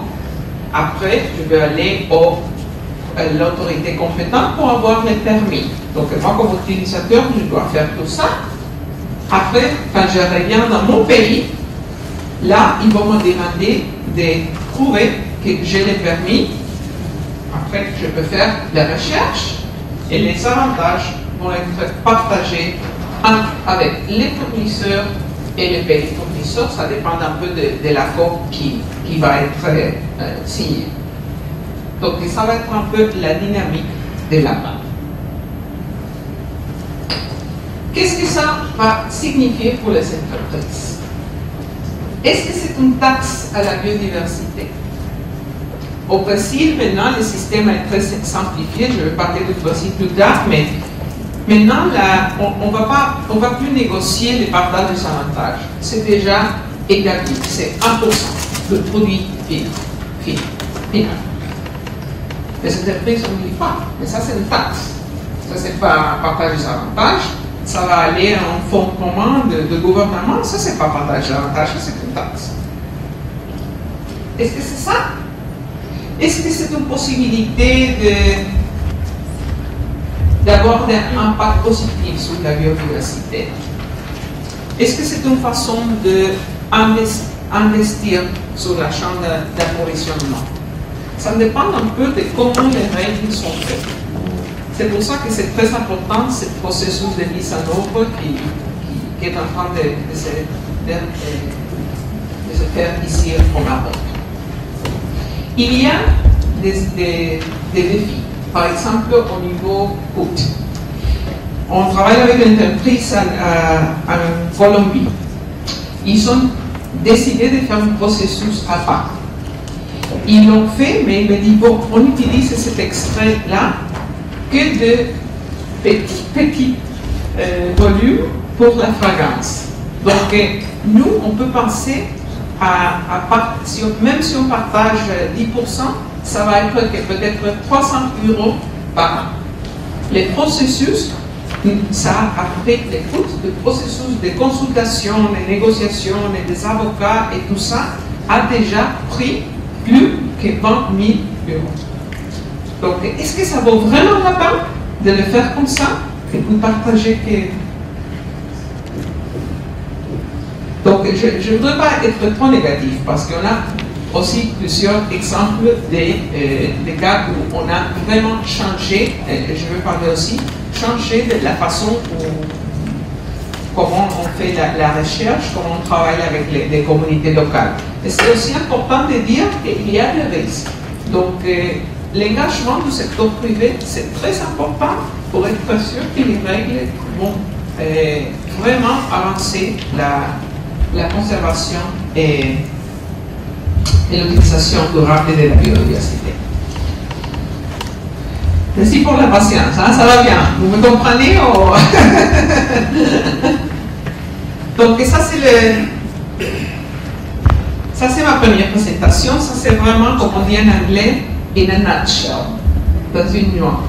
Okay? Là-bas, on pourrait, je suis sûre, avec M. Lamy, on pourrait penser dans un programme d'une semaine pour parler du même concept qu'on vient de dire. Donc c'est vraiment dans une nuance. Mais l'idée, c'est pas il ne faut pas être expert dans la part, mais il faut comprendre que c'est une chose importante au niveau environnemental, aussi important au niveau culturel, et aussi important pour les entreprises et le travail des entreprises. Donc ça, pour moi, c'est très important. Et comprendre que ça, c'est lié à la recherche et développement.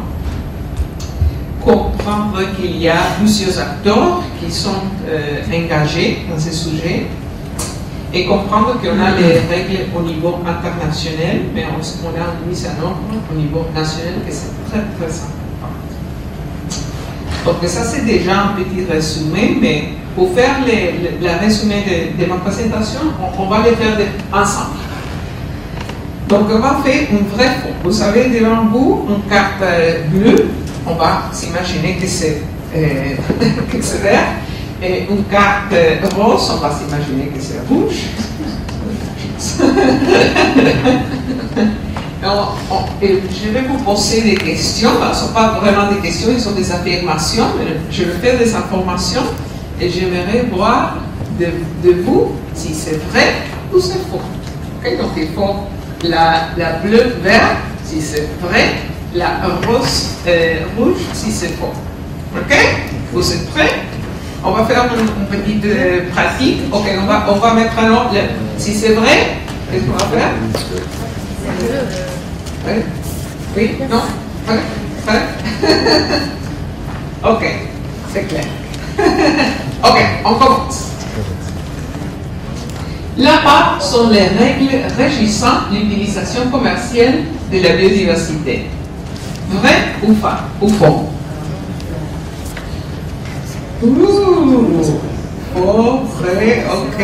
C'est faux, pourquoi? C'est pas le côté commercial qu'on dit. C'est pas seulement le côté commercial. C'est ce qu'ils ont dit vrai. Pourquoi vrai? Parce qu'on ne peut pas utiliser les produits sans l'autorisation de l'appareil. C'est vrai. Donc les activités de l'utilisation commerciale de la biodiversité sont comprises, mais pas seulement l'utilisation commerciale, et pas tous les utilisations commerciales. C'est un peu... C'est vrai, mais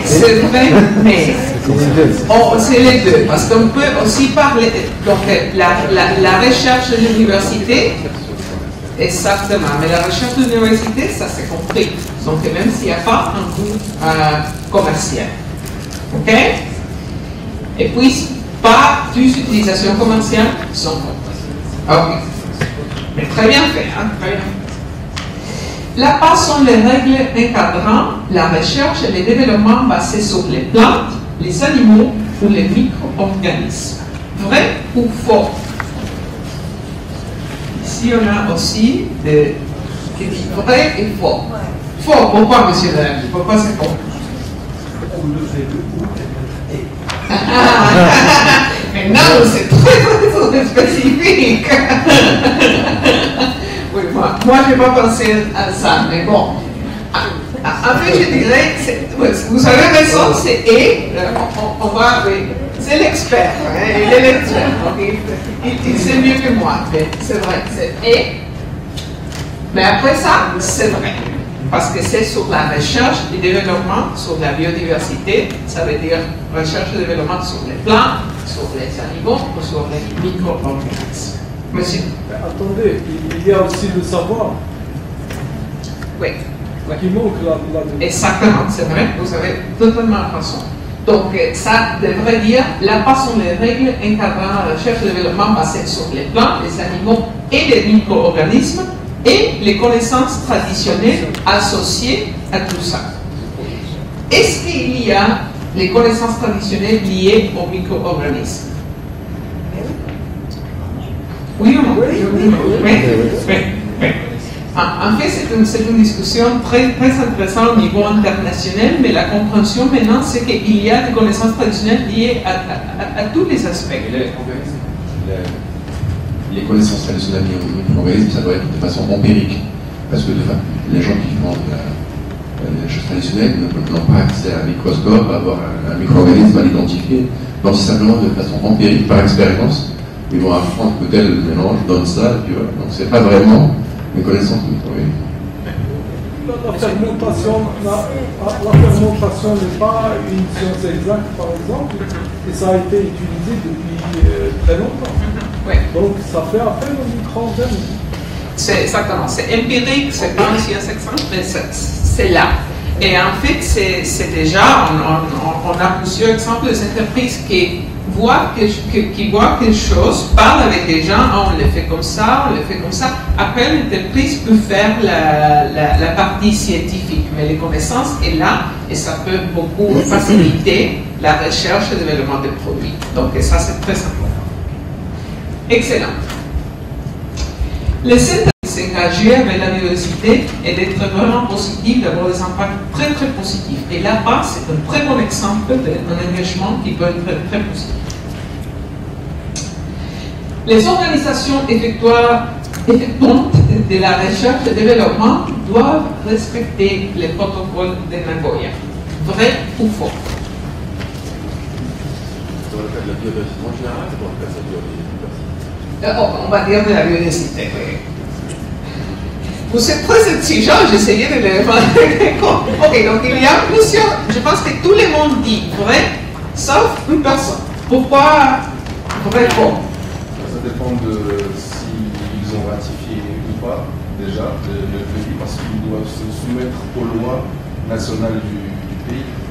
Donc, s'ils ont ratifié le protocole de Nagoya, qui est un cadre légal qui régit l'accès et le partage des avantages des ressources génétiques et des connaissances traditionnelles qui en découlent, oui, ils doivent respecter le protocole de Nagoya. Sinon, ils sont invités à le faire, mais ils ne sont pas forcément forcés de le faire. C'est très élégant, comme vous l'avez dit. Les règles pour les entreprises vont être mises en œuvre au niveau national. Mais c'est clair que le protocole de Nagoya est aujourd'hui la meilleure pratique au niveau de recherche et développement sur la biodiversité. Donc, les entreprises qui travaillent sur ce domaine-là, je pense qu'elles sont invitées, oui, mais sont presque obligées à avoir en compte cet principe. On ne peut pas peut-être penser avec. Et si vous allez voir, par exemple, on travaille avec Symrise. Symrise est une très grande entreprise allemande qui travaille avec les fragrances. Ils ont mentionné biodiversité dans le rapport de l'année dernière 49 fois. Ils ont aussi mentionné le protocole de Nagoya et dit qu'ils sont engagés avec le protocole de Nagoya. Et ça, c'est parce qu'ils comprennent que c'est un peu ce qu'ils doivent faire. Peut-être, il y a toujours un peu de côté marketing. Et le marketing, je pense, c'est pas mal, hein, parce que quand même, dans les entreprises, c'est rigolo, au moins dans le secteur cosmétique, le marketing, c'est le département qui a l'argent. Donc c'est toujours important que le marketing veut parler du protocole de Nagoya. Moi je dis, ah ok, c'est là que tu veux parler du protocole de Nagoya. Mais après, il va y avoir des bonnes pratiques, hein, parce que sinon les gens vont demander. Donc c'est toujours bon d'avoir un peu de marketing. Ok, excellent, très très bien. Donc ici on parle aussi un peu de niveau international et niveau mise en œuvre nationale. Ok. Selon la CDB, le protocole de Nagoya, l'accès aux ressources génétiques devrait être fondé sur le consentement et en accord sur les modalités. Vrai ou faux? Vous êtes de très très bons élèves, c'est vrai. Ce sont les deux piliers à part, le consentement et l'accord des conditions de bien convenues de complément. C'est quoi? C'est un contrat. Qui fait quoi? Ah, exactement. Ça, c'est la difficulté, mais ça, c'est réglé au niveau national. Et ça, la clarté sur qui a les droits, qui a l'obligation de faire quoi, ça va être très, très important. Parce que là, pour les entreprises, avoir la sécurité légale, c'est très important. Mais bon, ça, c'est au niveau international, ce sont les deux piliers à part, le consentement et l'accord. Ok. L'un des principaux défis de l'APA est de créer un dialogue avec les fournisseurs et de répondre à leurs attentes. Vrai ou faux?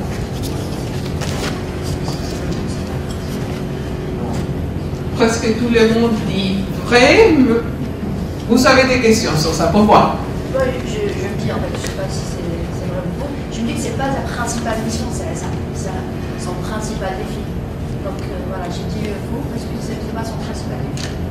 Il y avait quelqu'un d'autre qui a dit faux aussi, monsieur? Justement, c'est pas seulement son objectif, c'est beaucoup plus large que ça. L'objectif, c'est clair, c'est plus large, mais beaucoup de vous avez dit vrai, parce que c'est vrai qu'on vient de mondes différents parfois, les utilisateurs et les fournisseurs.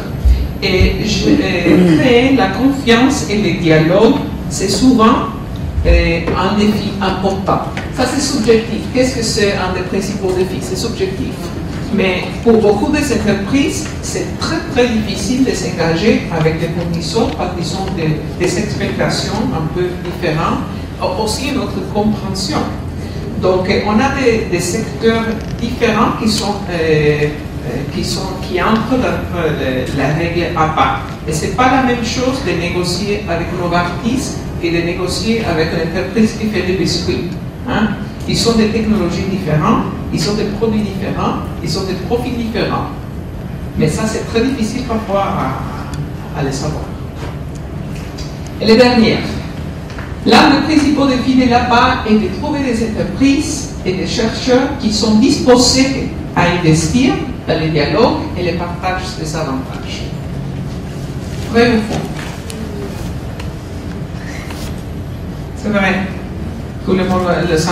Ça m'intéresse du côté gouvernement, peut-être pourquoi vous trouvez que c'est un défi?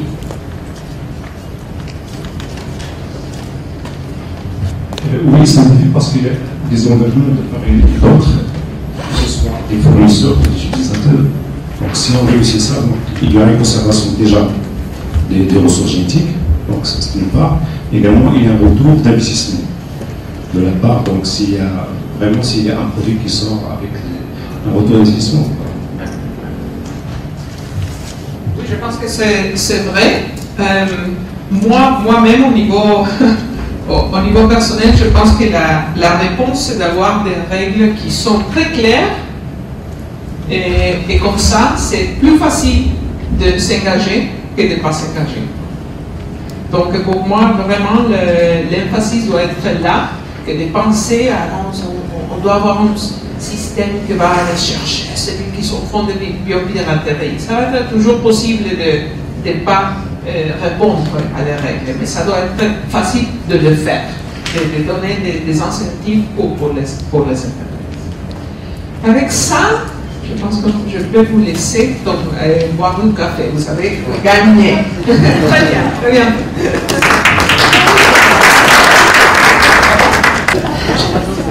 Et ça c'est intéressant parce que les règles sont très simples. Mais après, il faut un peu... Je fais du corps, exactement. Donc, comme ça. Donc, ça, c'est la règle basse. Mais après, on peut faire un peu plus. Vous savez que on n'a pas de musique, il faut s'imaginer. Comment? Ok, on va les faire ensemble. 1, 2, 3. Et salsa. Salsa. Salsa. Salsa. Très bien, très bien. C'est comme ça avec les règles APA. C'est un peu, il faut savoir les bases, mais après il faut faire un peu de spontanéité. Vous pouvez vous asseoir. Merci. Je dois encore parler un peu, donc je sais maintenir réveillé. Ok. On a parlé déjà des règles APA au niveau international, donc des principes en fait. Ce ne sont pas des règles, mais des principes. Mais les règles sont développées au niveau national. C'est la mise en ordre. Aujourd'hui, il n'y a que certains pays qui ont déjà des règles APA. Mais ils sont quand même des pays importants, par exemple au niveau cosmétique. On a le Brésil, on a l'Afrique du Sud, on a l'Inde, on a presque des règles ici au Maroc, on a presque des règles au Madagascar, Mexique, la Colombie, dans les autres pays. Il y a plusieurs pays qui sont en train de les développer, mais ça va prendre un peu de temps. Et la Chine, les autres pays africains, les autres pays en Europe. Donc, je ne vais pas beaucoup plus parler, mais je voudrais seulement partager avec vous des expériences en 3 pays au niveau mise en œuvre national, donc pour un peu comprendre qu'est-ce que ça veut dire dans un cadre au niveau national, et puis partager des cas pratiques des accords à part. Donc, je peux parler 10-15 minutes, et après on va revenir au Maroc. Ok, donc l'Afrique du Sud. En Afrique du Sud, les règles APA sont pour toutes les ressources biologiques.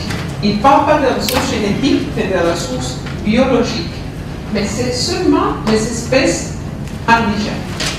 Donc, s'il y a des plantes qui sont en Afrique du Sud, mais ne viennent pas naturellement d'Afrique du Sud, ils ne sont pas compris dans les règles APA.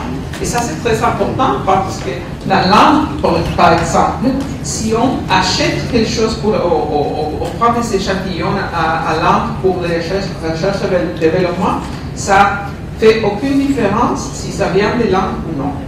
J'ai un exemple d'une entreprise de la chimie. Il prend les échantillons parfois dans une autre une entreprise associée dans la Suisse et il fait la recherche à l'Inde. Et parce que les échantillons sont maintenant dans l'Inde, ça doit se faire les processus à part. Donc ça devient très compliqué. Donc ils sont des cas où il faut un peu penser qu'est-ce qu'on va mettre dans les champs d'application. En plus, vous avez dit l'Inde. Ils sont déjà un peu habitués à mon français, mais c'est bien de faire des questions. Non, s'il vous plaît, faites des questions pour la clarification. Moi, je sais que je parle très mal, donc il faut me demander. Donc, en Afrique du Sud, il faut une différence entre la recherche et le développement au premier moment où il s'agit à la découverte des choses. Et après, quand on sait déjà qu'il y a quelque chose d'intéressant et la recherche devient plus appliquée. Pour ce premier moment de la recherche, il ne faut pas avoir une autorisation, c'est seulement une notification. Donc c'est plus facile. L'idée, c'est de ne pas arrêter la recherche dans les pays. Donc de faciliter la recherche et après, s'il y a une chose d'intérêt commercial, là, il faut avoir un permis.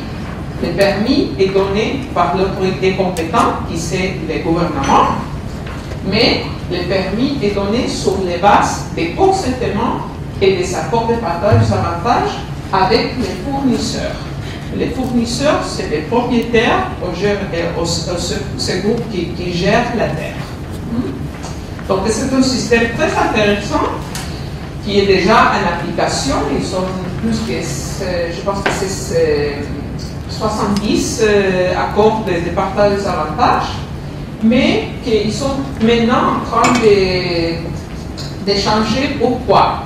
Parce que ce permis est demandé à chaque acteur dans la filière.